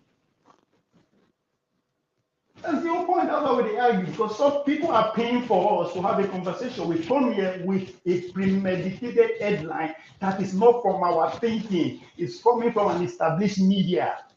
They don't praise them for us. 20 people don't die from Meduguri. We come here, we argue based on that. So that's it's a major problem, especially in this age of what information revolution. Everybody has a phone. The power that the big corporation used to have now is in everybody's pocket. It is dangerous. There's no time in human history that average human being is consuming information like this in life. So that is why that profession is more important than ever before. Right? The fact that they are losing their power to pretty much citizen journalism is there. Now the criticism of that profession has gone over. That's why they push back like this. Now, even though now they admit the wrongdoing that we are pointing out, but you still have the right to push back. Now, the idea that Rufai and the rest are journalists, and I disagree with that, based on even what Tony is trying to say about journalism. What is required of a journalist? Traditionally, a journalist is tasked to report facts and hold power accountable through objective inquiry. Is that what they are doing there? Somebody go to the field, bring them information, they sit put them for the editorial room, then praise them, adjust everything, they bring them to the studio, they begin to argue, they begin to analyze. I'm not saying it's a bad thing, but it's not journalism, it's what they call pundits. Pundit is expected to offer analysis and opinion through specific ideological frame. That's why you can never defeat Rufai Oseni when it comes to the issue of Obi. The objectivity is out the window. I'm not saying it's the wrong thing, but we have to be very, very objective and specific what they are doing in entail. What they are doing there is what me and you are doing. We are analyzing issue based on our understanding and our ideological framework. So that's why when we put personality into it, everything goes out the window. All right. Thank God we are at a time whereby celebrities now know everything. So they do celebrating out of those people we see in the studio. All right, bro. Thank you so much. Let's hear from Femi. Okay.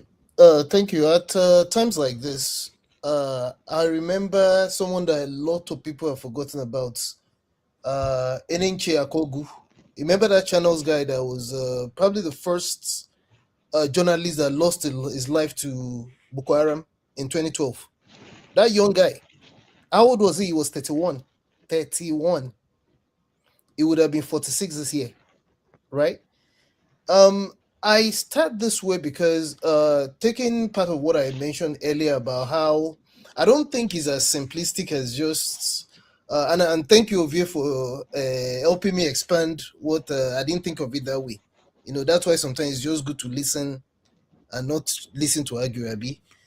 So by expanding that, explaining about the fact that okay, yes, brand envelope could be, you know, not just what we like to narrow it down to, which is part of the reason why so a lot of times I like to look at things from another angle, which is why what brought up the issue of biasness, even when it comes to journalism. And it's not just journalism, of course, it's just because it's a topic. It applies to virtually everything you can think, sphere of life you can think of. And it cannot just be in Nigeria alone. There's problems when it comes to journalism in Nigeria, in America as well. And that's why I said after a while, I had to stop taking everything I listened to. It didn't matter which media I listened to, hook, line, and sinker. So I think, and that's why I said it's a deep. The way I look at this thing is deeper than just Nigerian journalists. And I saw a comment in the comment section at some point about whether one's mindset has changed, having moved from Nigeria to America. And this is something I always tell quite a number of people in Nigeria when I have conversations with them that look. You see this idea of even in, after all in America, it cannot happen. I beg, it happens. I hear this thing a lot, and I tell some of them, I tell them, like, have you been outside of Nigeria before? And then sometimes it's not even about whether you've been outside of Nigeria. It's about, because you know, you can leave a situation and still not be blind. You still not see. You just want to believe what you want to believe. See, KJ, when I tell you that I've unlearned and relearned a lot of things, because some things just didn't make sense to me even when I came to the America, and I've been to other countries as well, and I see that as much as we condemn, and rightfully so, a lot of what we want to condemn about Nigeria, there are things that happen in America that even me, I'll be quick to admit to myself, if not to anybody else, that look, even in Nigeria itself, some of the things I see here that are bad will not happen in Nigeria too. How about that? Now, I know, at least I don't know too many people that work in journalism, but I have a cousin. He does in fact, it was the reason why I knew there was something called, maybe it's not a sub branch, correct me. I don't know Buko. Something that looks like, it's like even just being an advert, someone seeking advertisements is some kind of journalism himself. That's what he does. You know, it's like a freelance, but that's what he does. One day exactly. So one day I asked him, and then there's another girl that one of my other cousins knows, that when she told us how much she gets paid in Abuja, for example, the 50,000 naira that they pay her, even in these 2026 that we're in, a lot of times they even owe them. Now, that's not to say that it is anything that has to do with brown enveloping is right or wrong. I'm just looking at it from the fact that even Nigeria as a society itself has a structural and just all kind of problems. Nigeria itself is a problem in itself. So why would I want to think, as much as I rightfully so, I want to condemn whatever might be causing brown envelopism, if you will, for lack of another, I just created that phrase. You can't take out the fact that even the way the system is itself encourages some things, right? Now, I was going to say something as well. Now, you said you mentioned something that I was going to speak to as well. Remember that, I don't know if it was a Rise, I believe it was a Rise, that there was there were so many controversial interviews, right, recently. I mean, it's always been like that. And then NBC came out, and that was when they were reminding TV, radio stations and broadcasters, whatever, of some existing law because of the political season that we are in now.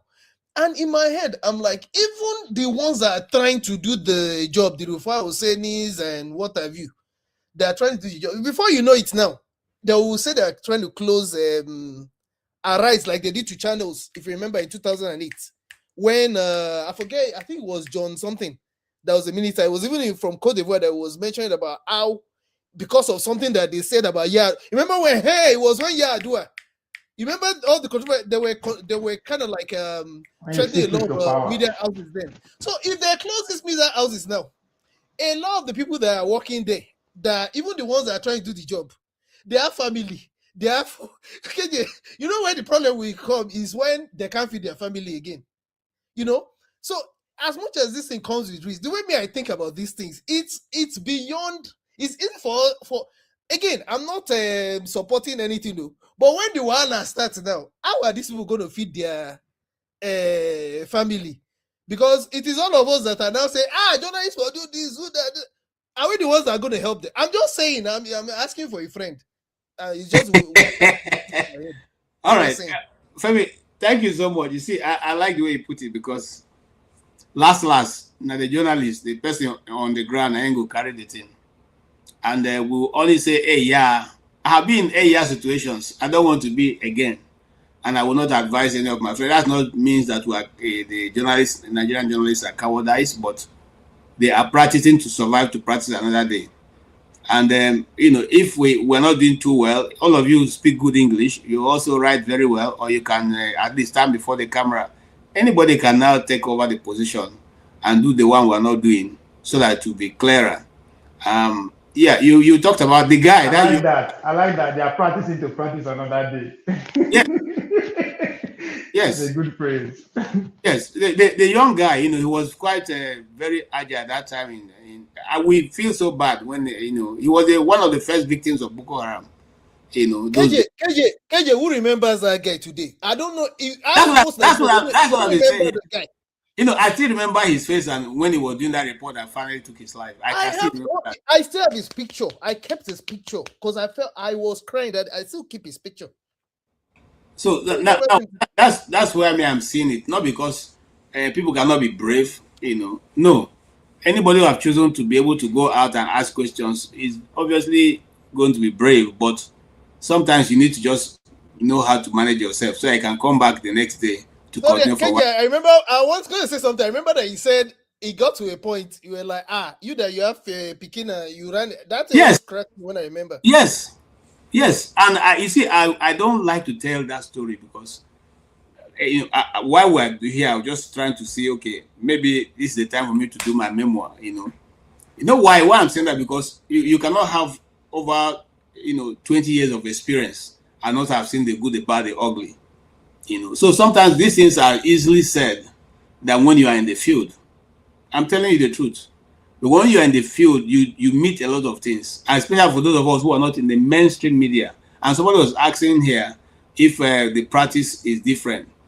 I don't have any different practice because the standard we were using when we were in Nigeria was the American standard. So I don't, it's not different from what I know here because that's what we were doing back that time because our office was not a Nigerian office. So it's an international organization. So we don't need to. We produce to meet the international standard, not the African or Nigerian standard. And I said that to say that just like Femi was saying, I've been a point man for ABC, when they want to do anything in Nigeria, But that's by the way.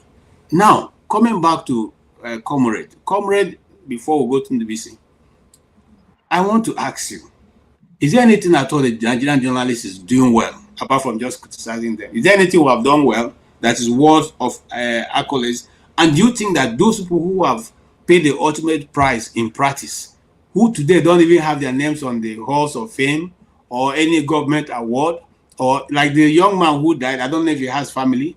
Has anybody ever gone to find out for his mother how she's faring, and all that? Do you think there's anything we have done well? And do you think that the way that journalists have been treated in Nigeria is fair enough for them to put their lives on the line?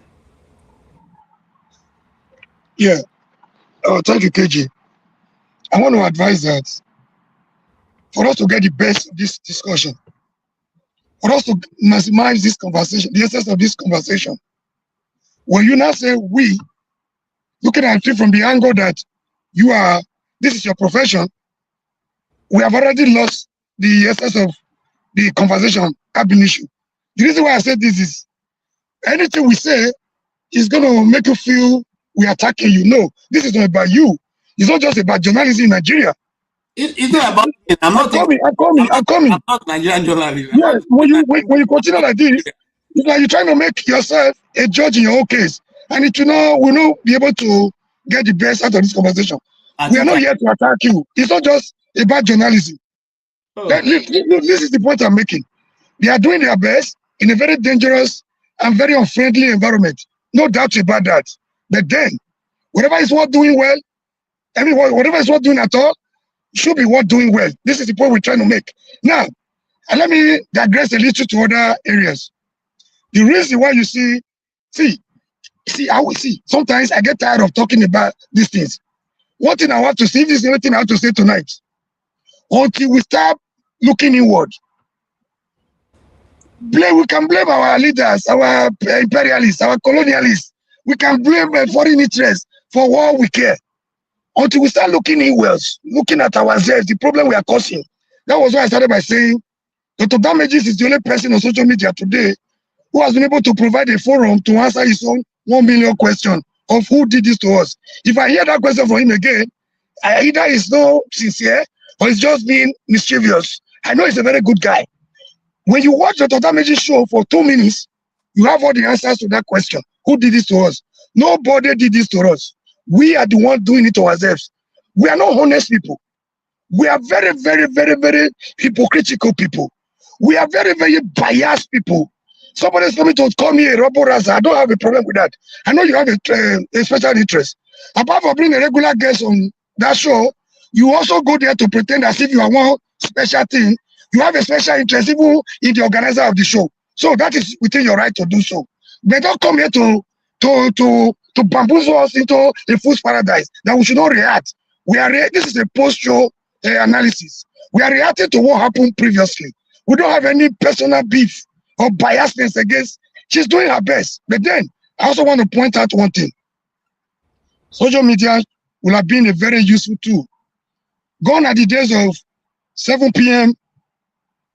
NTA News, when they will just come out and dish out whatever they want us to hear, hook, line, and sinker.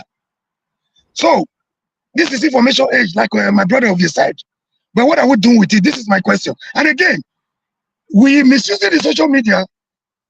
Every Nigerian try to be fighting for a better society. We are not fighting any shit.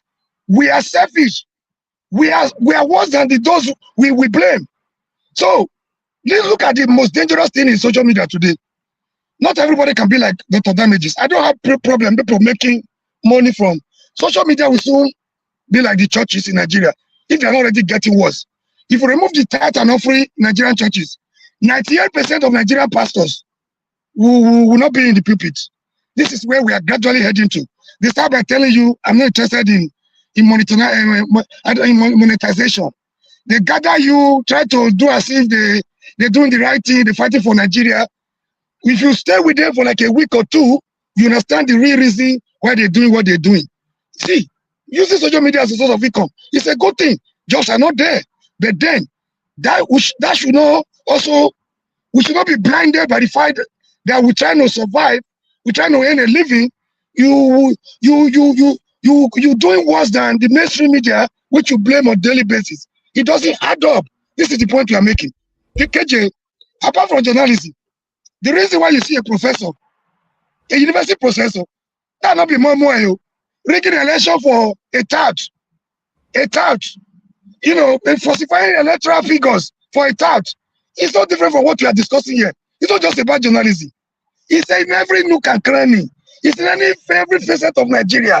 Until we begin to face them the way they are, without putting ourselves as if this is what affects me, without picking and choosing. I can go on and on and on and on. If you ask a Benin man to talk about why they have a male in Kwara, the Benin man will speak so well. Why should this? But if you point to his backyard, that Oba is not a Benin name, he will be quiet. We cannot continue like that, for Christ's sake. Say it the way it is. If we must have a healing, we are not healing. We are pretending, we are complaining, we are lamenting. We are not prepared to face the truth the way they are. It's not about you. I know this is your constituency. Please, bear with us tonight. In the police, in the army, in the teaching profession, in the medical profession. I told you I have something to say about what just happened to my cousin about 3 days ago. This is not journalism. This is the medical field. So we are not blaming journalists. We're not doing what you're supposed to do just because we know you are a journalist. Please, if you try to maybe affect you, remove yourself tonight for being a journalist so that we can have a very free and unbiased analysis so that our listener can also benefit from the essence of this discussion. So, the reason why you see the current electoral act now, those that squeeze those fraudulent clauses in, they are lawyers. They are lawyers by working with politicians to say, this is what we do. And this is how we recruit our cronies to go do the right. They also went as far as giving them a cover. After doing it, they won't be caught for questioning. And Mike Gini just made that one clear. I'm surprised. Not even my Showere, not even an OB, not even an article could know all these things. And they have a lot of professionals working with them. Can I even shock you, KJ? After that mighty revelation from Guinea, don't be surprised, nobody will take it from there. What happens to our investigative journalism? Where people will stand on something they want to, somebody disguised in Nigeria, one young man, he pretended to be a custom to know how these dirty things are getting into the country. He pretended he worked with them, he worked with criminals. He went to the border, pretending to be one of the smugglers. This is the thing. These are some of the things we are talking about. We are not attacking any personality here. This discussion will be lost. The essence of this discussion will be lost on the altar of personal attack if we don't neutral our minds, zero our minds to say what is bad is bad. So the reason why you see an NEC official, we have the courage and the temerity to rig election, to cancel a result sheet, put another thing there, because he or she knows that the politician he or she is working for They have given them cover even in the constitution. We are here looking at it, and we are preparing for another election in 2027. I know we are not mad. I know we are not insane.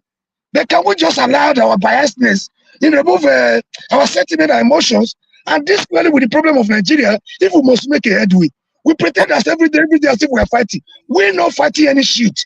We're just talking as if the present situation is not favoring us. The people like Tony that got a big contract from a previous government, you don't eat when you are talking. We didn't see them. And if the table turns around tomorrow, they start getting those big contracts, you will not hear from them again. We are not fighting any shit. We are selfish. We are greedy. We do everything based on personal aggrandizement. I rest my case tonight. My voice is already bad. Okay, thank you. KJ, can I say one or two things? Because you mentioned my name. You see how beautiful it is when people have decorum to listen to people speak without interjection. I think that is one of the things that Omori should learn. You call me a rubber razor earlier. You call me a rubber razor. Yes, because you interjected. Did anybody stop you? I know you have a special interest in. You are a shareholder in a Precious Enyi show. Apart from that, you have a special interest in Precious. So you can do whatever you cannot shut us up. We must tell you how it is. That is why you see. Hold on. You see, you make outlandish statements. Hold on, because he's making accusations now that he's not sure of. That is libelous. That's why I want to talk. Yes. So you are making. This is why people have been challenging you on this platform. Because you just excuse me, hold on. Let me speak. I did not interject. I don't know where you brought this rudeness from. You are not well trained. You are not well cultured. You talk like a madman. You are not well cultured. You talk like a madman. You have attacked me. You have attacked me here. You have impugned my character here on this platform. And I am going to take it up with you because everything that you have said here, you have to prove it. Just go ahead. I do my details. You have to prove it. Hold on. Stop shouting. Behave like a human being. You see why you're going. Grow up. Behave like a human being. You can't be shouting all the time on people. Why you're going? You can't be shouting all the time on people. That's why I called you a rabble riser. Now, you don't know anything about me. To say that I've been collecting contracts here and there and so on. You don't know anything about me. That's very wrong. You don't. And you need to apologize for that. Because if you don't, you would not ever say, no apology. That's why they shot you. They would have killed you. Because you make outlandish statements. Okay, Tony, please calm down. And can you see what he has, the rubbish that he has done here? That's why I was trying to speak. That's not right, Mr. Omonyore. That's not right because you don't even know him. None of us know anybody apart from seeing us here. Because you see me here and then you can talk rubbish. Bring this kind of accusations. One wonders where you go dig it out from. One just wonders, And I don't think that it has come to the point here because no matter what you say here now, all that you have said is not going to change Nigeria tomorrow. All that you have said, everything you have said now won't change Nigeria tomorrow. I will take it up. I'm going to take it up. No, please, I beg you in the name of God. I just apologize. Because I will prove to you, since you want to know who I am, I'll prove to you who I am. No, we are all abroad. I'll take it up with you. Please, I can check you out. Check you out. If I don't get you here, I'll get you in Nigeria. Tony, that's stupid. For trying to impugn my character. Tony, calm down, please. We not listen, please. This is what Rudolph was saying earlier. Nothing we say is going to change Nigeria. The professors, they are Professor Amupita. He will still use his this thing. Amupita will still rig the election. There's nothing people can do. That's why when Lisa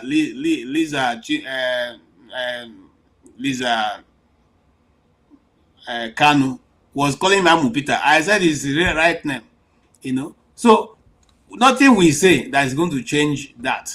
He's there. The people are not shaking. Wike's brother is not going to remove him from being the resident commissioner for Cross River Akwa Ibom or Cross River State. It's not going to change. Those members of APC that are now in the INEC, they're not going to remove them. Why do we need to now come and insult each other? It's not nice. It's not going to help us. Make your point and then leave it at that. I said this, and Rudolph hammered on this earlier on because we saw the way this discussion was going.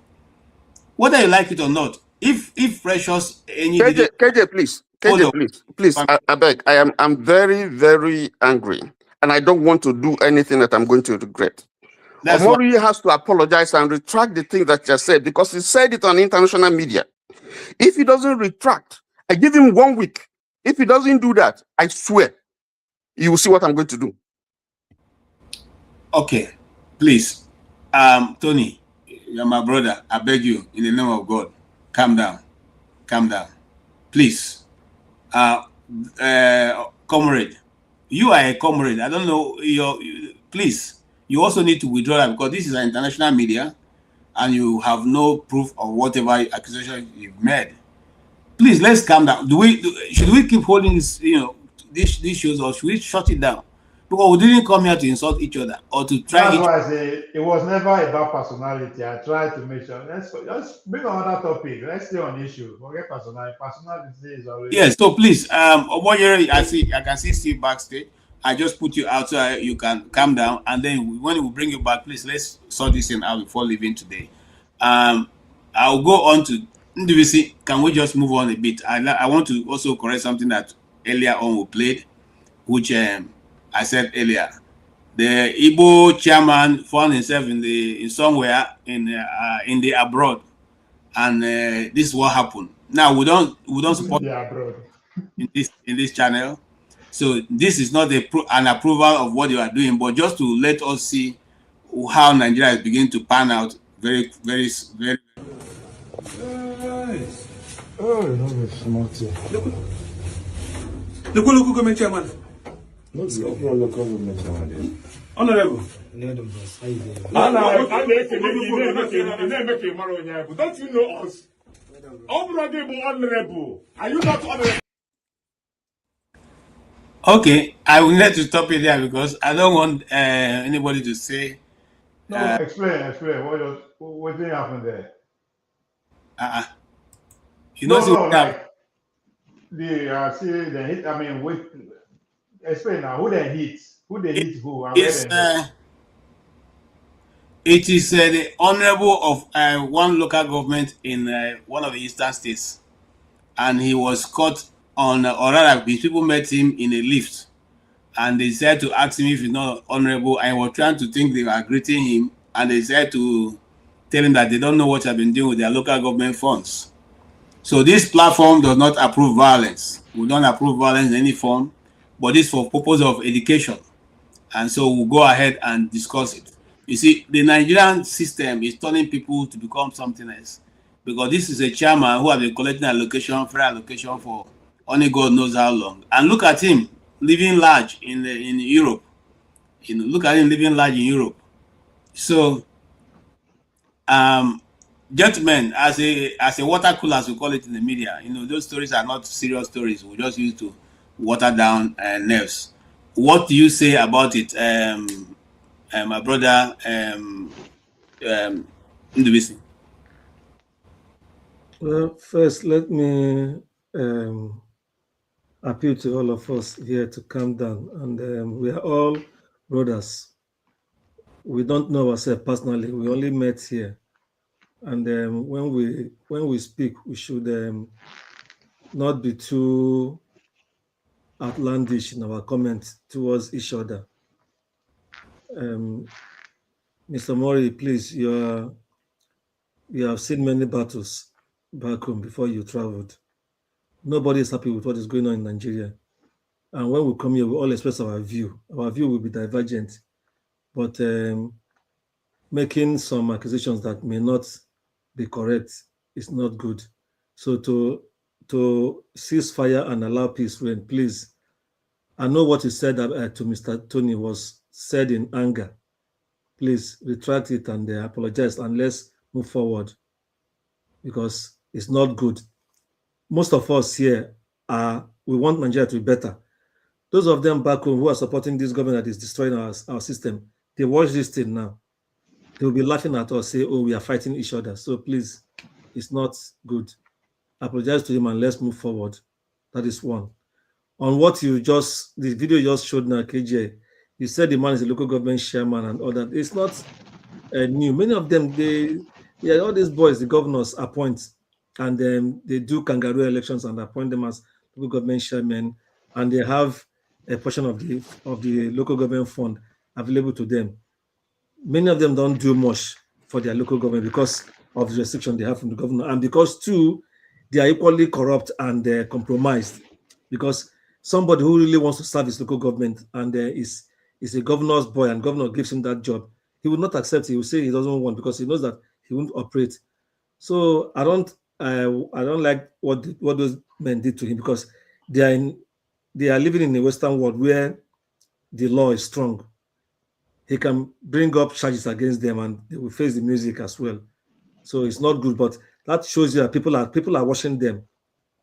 Maybe those guys now, they have people back home who tell them what the local government chairman or councillors are doing back home with the little fund they get. So it's the decay in the system. No, abnormalities have become normal in our country. And my major concern is that, I just say it here, our younger ones, our children and the ones that will come after them, they are growing up seeing this thing. They've not seen any better way. And they see these things as normal. And they will grow with it. That's the problem. And that is how a society destroys itself. Aside what those in government and their accolades are doing, it's a problem. So we really need a total reset in our country. This local government chairman, if you ask him, the man doesn't even know his left and right on how governance is. But because he's a boy to maybe the governor or one big politician there, and they say, okay, this is a reward for you, go in. And he will serve his tenure and make his own money. And for you know it, he will go out. Having local government chairman, have you seen get re-elected? Because it's like turn by turn, they have a list. Find a way of settling their boys. They don't give local government chairman, you'll be special advisor on this or that. I mean, and some of them don't know left from their right. They are the harshest men of some of these governors. It's sad, but I mean, I don't subscribe to violence. I don't think they should have just maybe verbally abuse him and other, and tell him that they know what he's doing, and that is all, and allow him to go and keep watching him. All right, thank you so much. KJ, let me say something. Somebody asked a question. Afam asked a question. If my wife is listening, my wife is by my side, and he had everything that tomorrow you said, and so I am not taking it lightly with him until he apologizes that my wife hears it. All right, thank you so much. On behalf of Omeri, before you apologize, I apologize to you and your wife. I do not take that lightly at all, and especially when the accusation is not correct. That we try to avoid that on this channel. So that should be cancelled out totally and absolutely. There's no other word around it. We can't just throw out accusations at people. I was telling Boom Boom Ray the other day that my son knows his name. That's the only one he remember. Every time I say, Boom Boom Ray, Boom Boom Ray. So when you come to this channel, some people have it on their flat, big TV, and they're watching it. Children are there and all that. You can't just say anything that you like to say or use any kind of word, because you don't know how many family people are sitting and watching it. And it doesn't tell well of the platform or yourself, because these children may know your name also. My son knows Boom Boom Ray, he knows AY, he knows Masker. So these things are not, they even knows forefather, apart from, of course, Dr. Damages. So these people, these children know your names. They know. He doesn't know me. No, they know they know you now, because you're from a mother's place. They know you. Thank you, Chief. Thank you. You are a regular now, Shim. No, they don't know you, Pablo. Well, like people like us who come once in a while. All right, so please, Omoyere, let's cancel this out and not let it go. Can I say something now? Yes, you can. Yeah, ordinarily, it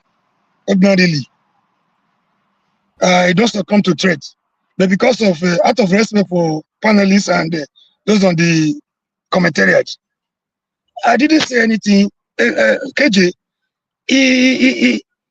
it's a fact that after every show we come here to analyze post-show, analysis, because we don't have all the time to ask the guests questions. Today I came in, but my network kicked me out.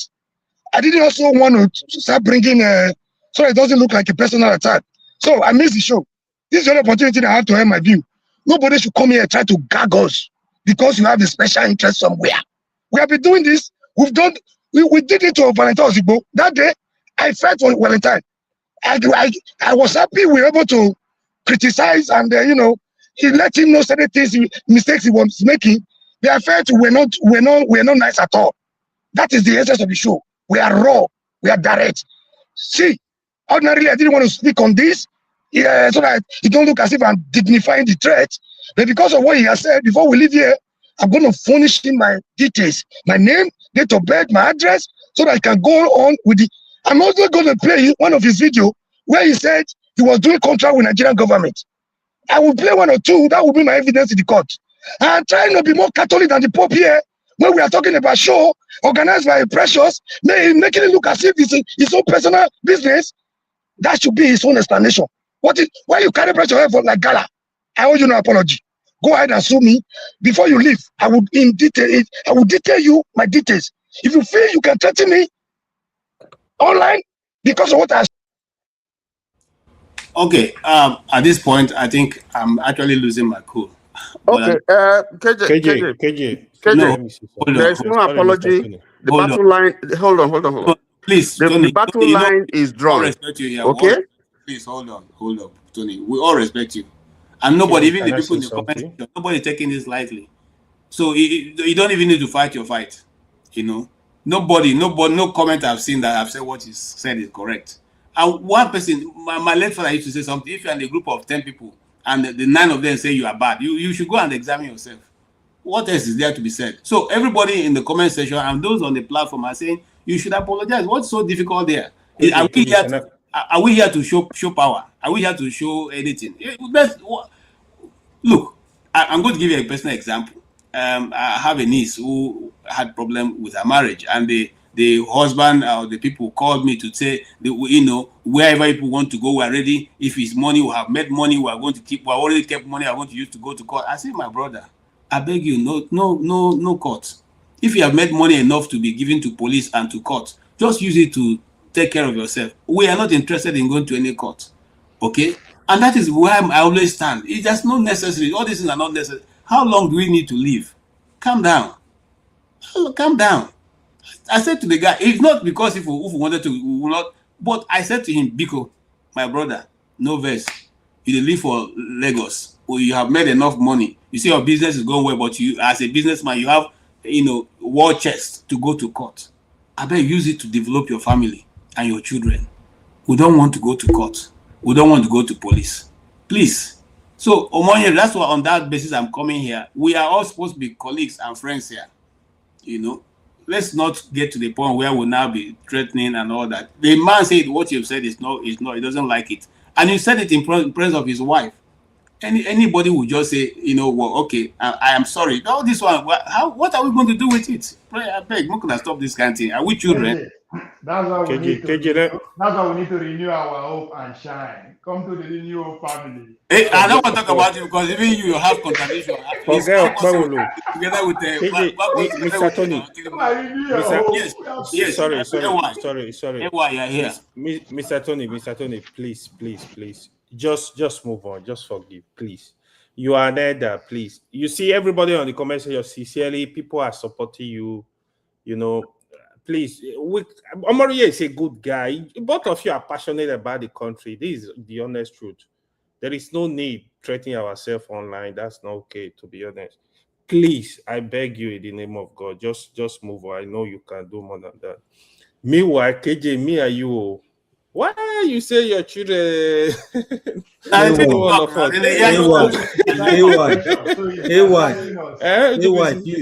want to say something to you. You have asked Mr. Tony to forgive, to move on. Talk to Omori as well. Omori is still hitting back on what he said. See, both of them. No, nothing like both of them. There was two things he said here. He accused him of doing business with Nigeria, and then he accused him of with the lady that Okay, gentlemen. No, I don't like the way you just what you said now. I'm not supporting any of them. See, calm down. Tell Omori to apologize to him. Calm down. I will talk to Omori. Don't worry. Just leave it, please. Mr. Tony, somebody will respect. White, thank you. Do you know that Precious is a married woman? Yes. Okay.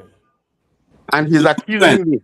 He's accusing me of having an affair on international media with someone's wife. On the He's accusing me he's accusing me Interest. apart from that, he's accusing me of doing contracts with the government. Which government? I want him to play that video. I say I'm doing contract with the federal government. I've never done any contract with the federal government. Not at all. So I want him to bring that video where he says, I've done contract with state governments. I've not done contract with federal government. And go and check my record. Even if I do, I have a right to do so. Yeah, you are in Nigeria. Because I provide service. I provide service that I provide high-tech service. And I help in defending the nation. So to accuse me is, shows how low. And instead of him to, he's not man enough. Instead of him to own up to say, he's challenging me. I can lock him up. It's not a question of this. I'm not boasting. Mr. Tony, please, just. He spoke in anger. He was supposed to just say, "I'm sorry, please." And he can cause problem for this. He can cause problem for this platform. That's what he has just said. Except he wants the platform to go out for a while. So it is in the interest of this platform to have him, because it is here in this platform that he said those things, and I can get him through this platform. Okay. I don't need his CV. I don't need his CV.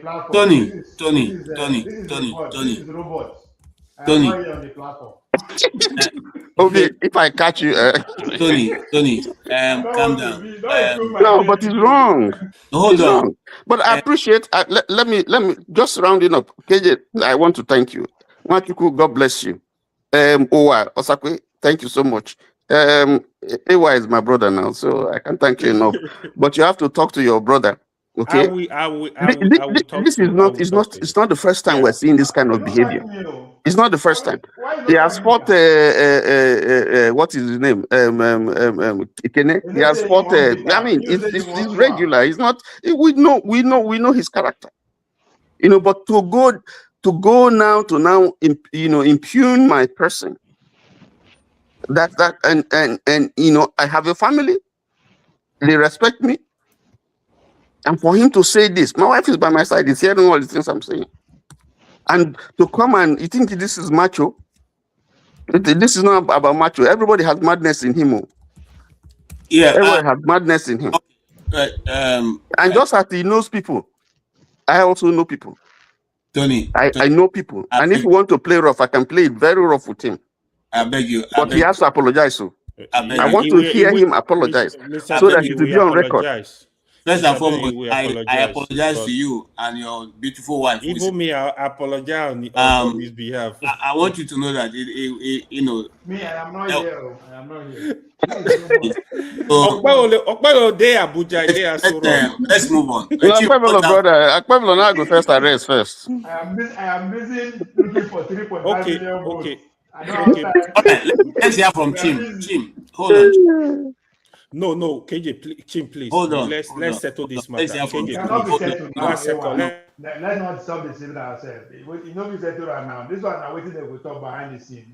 All right, Chim, go ahead. On the matter or something else? No, something else. I like him. I like him, man. Well, local government chairman will receive a slap of Nazi. Guys, let's just round up because I think we're being done. It's like I've seen this before. I think I don't zoom off. Yeah. So you probably want to touch on the matter and then move on to something else so that No, all I'll just say is to Tony, don't take it personal.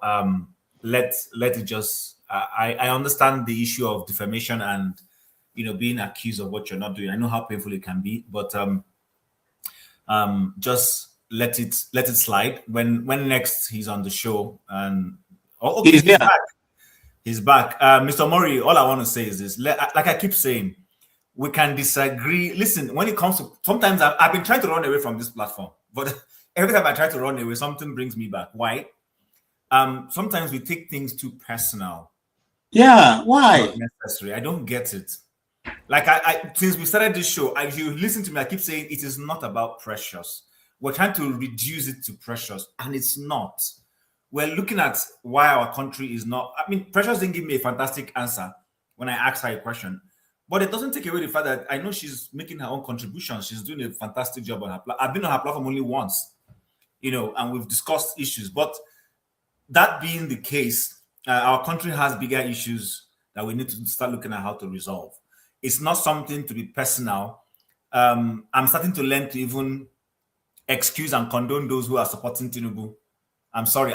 I feel pained that some people support him, but I'm learning to to allow them to have the right to support who they want to support because it's in their right. Not serious. We are the only seeing people. We are the only seeing people right now in Nigeria. Let me see. In this world, and if you go into politics, in a two-party state like the US, some people will be Democrats, some people will be Republican. You cannot understand why somebody is Republican. You cannot understand why somebody is Democrat. In Nigeria, the same way. You can't understand why somebody is supporting P2B versus why somebody thinks an article should be the best candidate. But guess what? Is the reality there will be people who will back those people. So I'm trying to be more matured now. I'm trying to rise above, reducing their support to making them look like they are bad people. They might be bad people who are doing it for wrong reasons, but there are also people who, in their right senses, there's something they're seeing in Tinubu that I can't see. So, okay, that's fine. Let them go ahead. So all I want to say is this. Let's not make it personal. I don't believe that there's nothing we're saying here that cannot help solve Nigeria's problem. But like they are likely say, we will come and talk and then we will go. Maybe Nigeria will change. Maybe Nigeria will not change. But I hope that the contributions we make here would somehow impact lawmaking, impact policy making somewhere. Somebody will sit down and say, come, those Nigerians in diaspora that are always gathering on that Dr. Damage's show. They said something last week. Maybe as a minister, let me try it. Hopefully.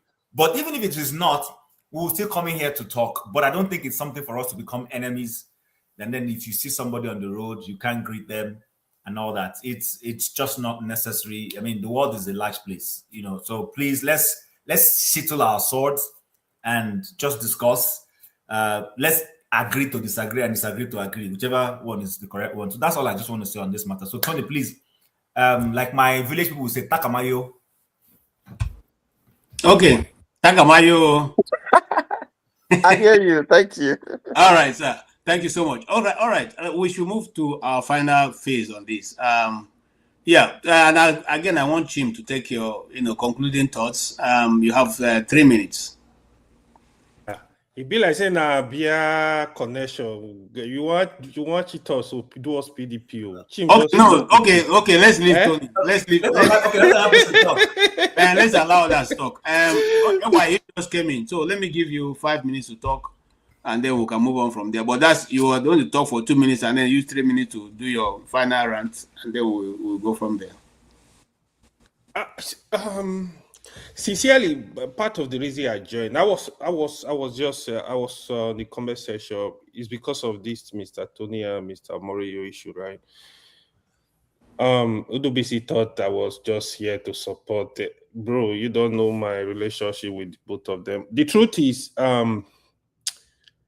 Omoruye, please, if it's your turn, especially the statement Mr. Soni said you accuse him of some kind of stuff, please just withdraw those statements. I just apologize to him. I know he has forgiven you, but there is no need for all that, because we are passionate about the country. Sometimes we just find ourselves fighting each other for unnecessarily. We are not the problem of Nigeria in the end. Apart from Kwebolo that is eating from the national cake, we are free. We are not the problem. Yeah, you see the what's her name? The lady, Precious, right? My personal opinion about her, I'm gonna be very polite. I think she doesn't sound neutral to me, to be honest. But I think she's doing some very good work as well. I've listened to some of her recording. I think she's doing a good work. To be honest, I feel she's not neutral. I think that's the problem I see with a lot of Nigerians. I'm just looking at, for me, I get really worried because I want a country that will work for everybody. You know, everybody at least will be safe. Everybody can prosper in terms of, even if you want to do business, I just want a country that work for everybody. You know, so there is no. I don't have much to say apart from that. I will also get back to Mr. Tony, please. I wish I know how to speak your language. Please just be patient with Omoroye. Omoroye, the comrade you are, please just withdraw some of your statement. Thank you. I appreciate it. Okay, thank you so much. Yes, Pablo, fire. Oh, Ramadan. Election fever. We're just getting started, you know. There's more fire to come. It's okay, that means it's a good thing. Now, waiting people like a KJ profession want me to journalism. Fire, they want me a fire day. So, well, I'm jealous. Tony does the team with your wife. You want to run our mouth. I mean, as a Nigerian that our forefather never imagined, you know, when they whip there with Kobo Kobo. They never imagine one day say our grandchildren will just be chill, you know. So, Tony, and I mean, I don't think there's anything I'm going to say that people never thought. But is you are your, you know, wife. I believe you guys will sleep over it and you'll come back. You'll see me here. Tomorrow you'll see me here. So that's why I told you. People they will still fight again. But Nigeria will be for Nigeria with that. But I think most importantly is what should be concerning is how do we move from talking about issues, from there we turn on to personality. Right? None of them be journalists. None of them be public officials. So I think for me, that's what we should sleep on. How can we stay on issue from the beginning to the end? All right. So that's what I see for it. So, but again, everything is really influenced by the season. Everything is time for everything. Election season. So that's because all of them have their own candidates that strongly hold. But I wish I can say personality should share out of the way. But I said it before and I keep saying it. The lack of depth of subject matter and make people to begin using insults. Because all of us know how to talk. If we know to speak grammar, we will speak that way. So communication is not an issue. So for you to just lack vocabulary to express points and you begin to attack individuals, and because you like depth of the subject matter. So my advice today is I will read more and smoke more. It's good to smoke, you know. So as I still deal with the one by his side, I deal with my smoke. So that's why I always smile. That's true. And Chim too, I think I don't study Chim for this electoral season. His approach from the beginning is that this opposition are not serious. So there's no point. So he just that's why I say he just a shy. You have no problem with all these men with the paradness. Vote for me, vote for me. Don't relax. Hey, Lawa. All right, I think you are finished, right? Let's move on. Let me see your final thoughts. Well, finally, please let us unite as one whenever we come here, even with our divergent views, and let's, as much as possible, not as much as, let's always keep our personal attacks, but we can call out each other on the topic, but not going personal. That is not good. This our show here is a big one now. Even sometimes they refer to something, some media houses back home, they refer to some information they get here, even without mentioning names or Dr. Damage's show. So it wouldn't be nice if they hear us going too personal. We can criticize what one other person said like we used to do, but let's leave it like that, please. Mr. Mori, I like you for your boldness and your your courage while in Nigeria and even outside. But please, it boils us to the way it boils you. Though we speak in different ways about things going on in our country, but please, just find it in your heart to say sorry to our brother Tony and let it die down. Then generally, let us continue to keep an eye on what is going on back home, and make our contributions to see that Nigeria gets better. KJ, we didn't talk about core politics matter today, but maybe I will be on that day talk about that. So thank you so much. Yeah, we just wanted to. Well, we didn't discuss. Yeah, we'll see how it goes next week. Comrade. Yeah, thank you, everybody. My greetings once again. The reason why I'm still here, in fact, I supposed to be in a meeting. The reason why I decided to let that one go is because of the respect I have for the platform and my beloved brothers here. Most people may not understand me, because of the nature of my voice. Some people have advised me to go for surgery. I'm not going to do it. Let me die with that voice, Some people the people don't understand what I'm talking. Sometimes I feel like a stammerer. Some people don't get the substance of what I'm trying to say. They just conclude, oh, the man that shouts is here again. Even before they approach me, they say, don't shout. I'm not shouting. That's just it. Nobody wants to shout. Nobody wants to have headache. Nobody wants to have BP. That's just my nature. I've apologized time with time number. But before I go into the apology per se, apology proper, quote and unquote, you see, before I die, before you bury me, you must allow me to die first. Don't bury me alive. He has already started spinning what I said. And this thing is unedited. I said, why the special interest in today's show? We have been analyzing other people after show. I made an example of what we did to Ozigbo. I made an example of what we did to so many guys on this platform without insulting them. Without holding back, we give it to them raw as it is. What we cannot get in CNN, what we cannot get in channels, what you cannot get in our eyes. We so raw here without being insulting. I didn't say, Mr. Tony has started lying on me.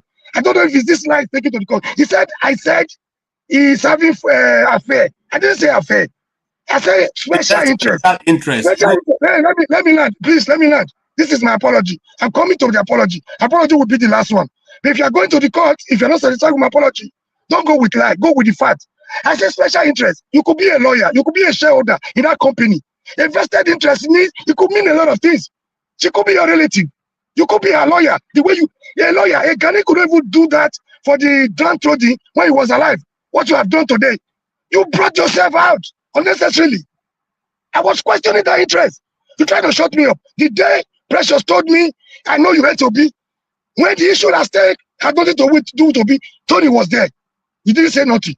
You called me name that day. You called me another name today because you think I'm a rabble rouser. I have nothing meaningful to say. You can't even listen to me before I land. You already started. You're already judging me.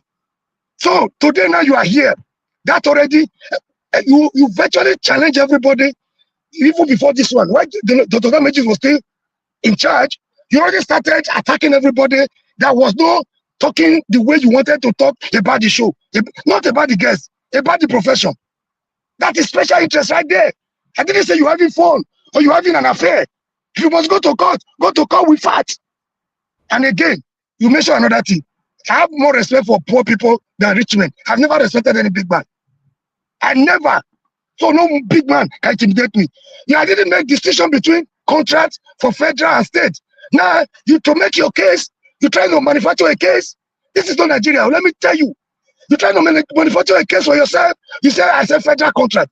I never mentioned federal state. And you also alluded to the fact that you were doing contract with state. I said government. They play it and see.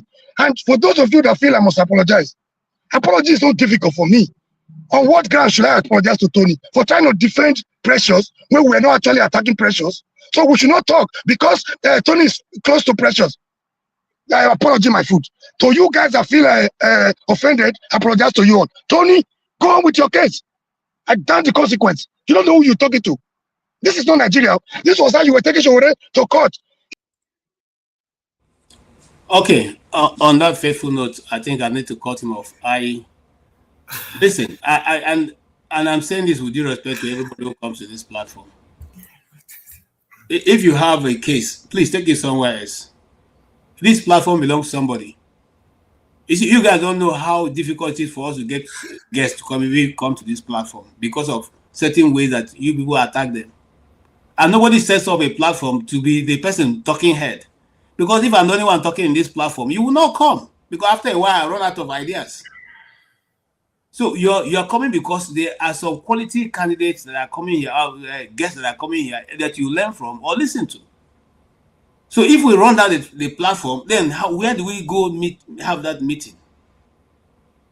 We must be very, very distinct. You see, it's not a question of who comes or who doesn't come. These people that have come have given you some quality information. So when we say, please apologize because it's a public forum, is it because you are the most right person? No, it's a public forum. And how much does apology cost? Every one of us on this platform, including the people on the keyboard, are all saying the same thing. You can't only be the only right person now. You can't be only the right person. So if the man say, and the way that I was trained is that if you ask somebody a question and the person say, I'm offended by the question, you say, oh, I'm sorry, I didn't mean to offend you. You rephrase the question. Is that not even simpler way of living? Because that is just 3 words you will have used. But you have tried to explain yourself. Now you have spoken for so long, and yet we still came back to the same point you are trying to make. You are trying to say before. And I would just simply say to Tony, please ignore. And I know that whatever he says, it can't be a reason why your wife, say or do anything. We all, So and now this is what I had to. I'm not gonna tell you lie. It's well. It's well. Chim, you want to make your contribution now? Okay. All I just wanted to say is this. I know all of us have an interest to see Nigeria progress. I get a lot of buzzwords, and there are a couple of people I have sworn I will not deal with again on this platform or listen to. I get called out every day. People say I'm unintelligent. You say daft human being. I see all those things, but I just ignore. Because it's because I have Nigeria at heart. That is why I come to talk Nigeria. If I know other Nigerians who have moved into diaspora and they have shut Nigeria out of their mind. It's a fact. Plenty. Yes, if they're in any conversation and Nigeria want to come out, they will excuse themselves. I've had people like, why say, please, I beg, I don't want to talk Nigeria. I don't come out that place. I've escaped. They'll tell you I've escaped the place. Let them go and solve their problem. I'm in America now. I'm a Canadian. I'm a Brit or whatever. I'm not interested in all those things. People don't want to face reality. But some of us still come back here every day to talk about the country. It shows that we have the interest of the country at heart. I have made comments here about journalists that people misunderstand. I studied journalism here. I wasn't a journalist in Nigeria, but I worked in media houses too back home. But the point remains that for any industry to correct itself, it has to look inwards. Our journalists operate in a very unfriendly environment, like we've all stated. We know some of the challenges they have to go through. But at the same time, there are also some self-inflicted pains that comes from that industry. And that's where someone like me is saying they need to do more to remove those things. Those things are the things that are making the industry is sliding every day. I'm one of the minority. Maybe the majority believe Nigerian journalists are doing so much of a great job in this generation. I don't belong to that group. Sorry. There's an era where I feel everything has just gone south. People, I listen to certain media houses and I hear what certain people say. And I'm like, for real, this person is saying this and you're a journalist. There are some media houses I have never listened to. I have listened to them in the past. I have shut them out. I won't go there. I don't want to start mentioning names just for decorum's sake. But I just believe more can be done. We can't overlabor the issue. And then I'll end again by saying, Mr. Tony, please just I beg, just let it slide. Let it slide. Not because it's not painful, not because you don't feel aggrieved, but just let it slide and let's move on, please. That's all I will say. And I'll say good night to everybody. Thank you so much. I want to remind Tony of the song of Sonny Oti or Sonny Okosu. In the end, oh, give peace a chance. All right.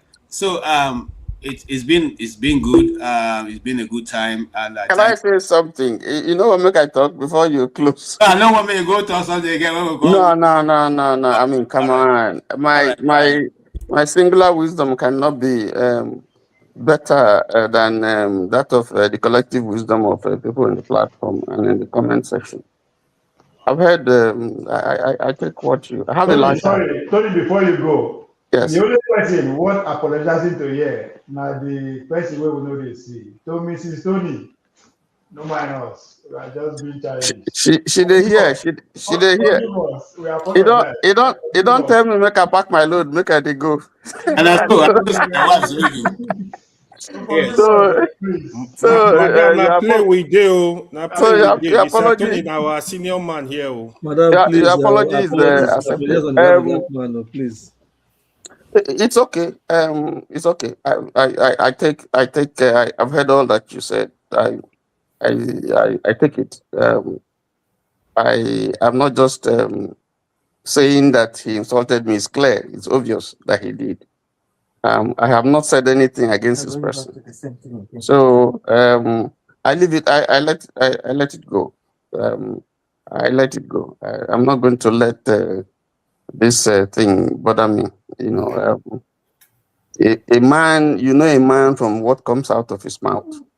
You know, so I let it go, and I want to thank the platform, KJ, everyone here that have spoken, Ndubisi, my brother AY, my farm, Machuku, you know, Adama, you know, many, my friend HP.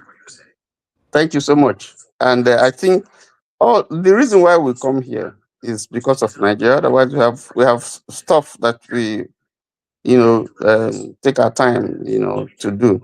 But it shows you the enormity of the problem we have in Nigeria, and that's why there's an obvious need for us to keep talking, because that's the only thing that can break down these barriers, you know. So I want to thank everybody. I take your advice. I calm down. I will go and buy suya for my wife because she likes it, and that should settle it. Thank you very much. All right, thank you so much, Tony. Thank you so much, and thank you every single one of you. I can see Mr. Omori. I'm not going to bring you back because I want us just end in peace. And so, AY has spoken on your behalf, so you don't need bring him to backstage. Let's crucify him over there. So, one person here. I want to thank all of you. Nobody gave us tea today. Abba, at least. Abba Mutum. At least somebody should pay our bill for today now before we go. Because don't leave the wait alone for Dr. Damages. So I thought that Mr. Michael will be here so that I will tell him that offer that he made to Precious, if he can reverse it to me, it will be good, because we need it on this side. All right. I will say that I want to thank every one of you for being here with us. You know, one thing I always say is this, and that's why I'm sometimes, you know, look as if I'm, you know, not a very strong-willed person. But you see, the time that you've spent here now with us, whether you like me or not, has been taken away from your life, and it's not going to come back. So if you have been here for 5 hours, that 5 hours is minus the life you live. So nobody should take it for granted that you leave your business. You can be anywhere. Even if you don't want to go anywhere, you can be lying down on your bed and sleeping. Or you can go out and go meet your friends. But you choose to be here with us. We will not take it for granted. And we will not, not fail to acknowledge the fact that you are sacrificing a lot to keep this channel running. And that's why we feel a bit concerned when people have to come and they are living in anger. So everyone who feel offended, whether you are on the platform or you are at the keyboard, those ones who call me all kinds of names, and the ones who say I don't smile, the ones who say I over smile, all of you, we love you all. if you've been offended by what we said today, please forgive us. We are just but humans. If you are not been offended and you are happy with the presentation today, please come again next week and do well to support us. But above all, we say those of us coming to the platform, can we just share this broadcast today so that people, the more the merrier, people can come. And once the platform is well monetized, we can all rest. Or for those of you who write grants, please contact us. We are looking for people to write grants for us so that we can at least be able to foot the bill without having to unnecessarily overburden Dr. Rudolph. Having said that, thank you all very much. And I want to say this finally on behalf of the Nigerian journalists, whether we like it or not. The Nigerian journalists were the people who drove Nigeria, independence. It was driven by journalists. It was the journalists who fought the military to a standstill by all kinds of writings. They never shied back. It was the journalists who also were in the case of the military until they left. We still have very courageous and God-fearing journalists who do not collect brand envelopes. They may not be as popular as you think, and they may not be working in the mainstream media, but they are doing something that is very, very encouraging in Nigeria. There are those who are also working in the mainstream media who are putting their life on the risk on daily basis. There's a guy I work closely with in AIT who created a program for Rivers State called the Giant Stripes of Rivers State. Now, that guy was a very fearless journalist. But eventually, not a lot of people know where he is today or even know his program any longer. There are other journalists who have either one way or the other been locked up and all that, and they are still doing what they need to do. They have not given up. The day the journalism packs up, or the day we give up on this, then the country is done.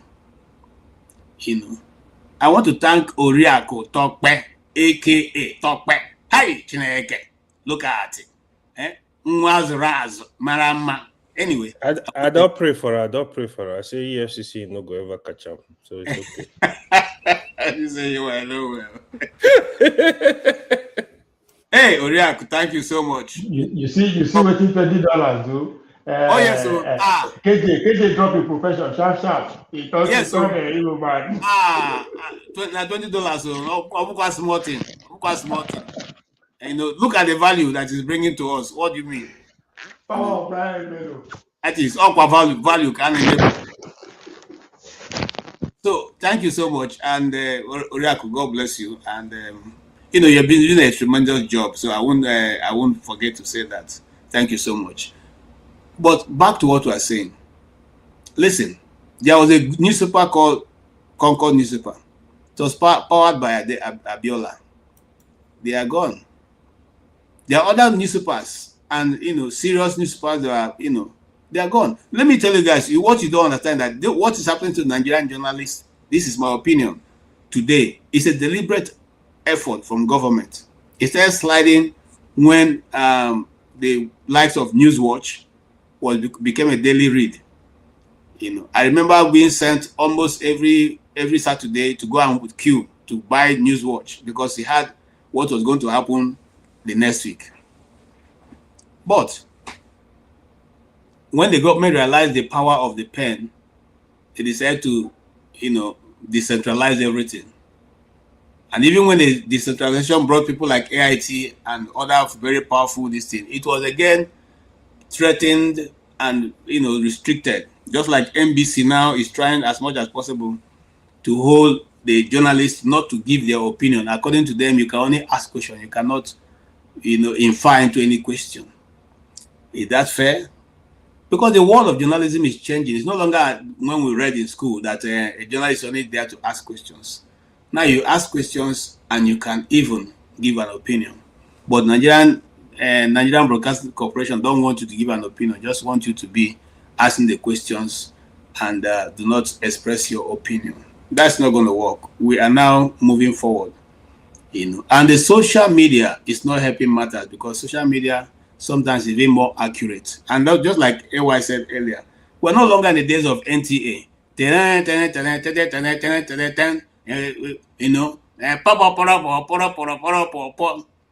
then that they are sick this thing. 30 million Nigerians cannot be wrong. No, at that time, yes, but now 30 million Nigerians can be wrong, and they are not wrong either because now they're no longer watching NTA, and nobody's waiting for your 9 o'clock news any longer. Those things are gone. We must have to develop new ways of giving our people information without waiting to hear only what government is saying. You know, the president, the vice president, the first lady, the governor.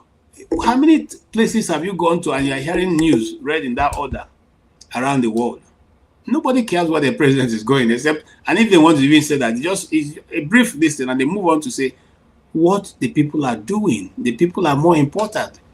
In America, one person is killed or is shot, you will see it on the national news. They will tell you the person's name, how old the person is, what led to it. They will keep on that investigation until the truth is. Even ordinary chasing of somebody who run away from police, you see it on the national news. But our own, not that way. It's only to tell us what Tinubu has done, what he's going to do, and what he will be doing. We can't get, nobody talks about the ordinary Nigerian. What even makes us a Nigerian? What makes you a Nigerian? Nobody talks about how do we build, what are the issues that are making Nigeria not to be coherent? What is the issue of, what are the worries, the fears of the minority? What are the things that we should talk about to bring about faster development for the people? The media should do much more than just going, through the headlines. And I want to also thank those courageous journalists in Nigeria who have indeed beaten the bullet to make sure that no matter what you say, they will keep us saying it. Even if you like, then they say they didn't study journalism. They studied aviation, this thing. It doesn't matter. Anybody can be anything these days. So we celebrate their courage, especially using Precious as a point. We celebrate what she's doing. Of course, those of us who are saying the other way, if she was in the mainstream media, she could have said as much as she has been saying. And I want to also direct you guys to go and watch her broadcast of yesterday, which is what we have been asking the mainstream media to do. Get us somebody who knows our Baba, from the beginning. And now somebody have showed up, and it's Precious. That same Precious that had the audacity to put it online. I think we should clap for her, I beg. Look at Noves. So if you want to know who Baba is, go and look for that broadcast and listen to it. On that faithful note, I want to say thank you all. On behalf of Dr. Rudolph, I will say to you guys, please let's do this again next week. And when we'll bring you even more interesting topics and time. Ovie, thank you. Tony, thank you. AY, thank you. And we say thank you. All of you have a blessed week ahead. God bless you all. Thank you.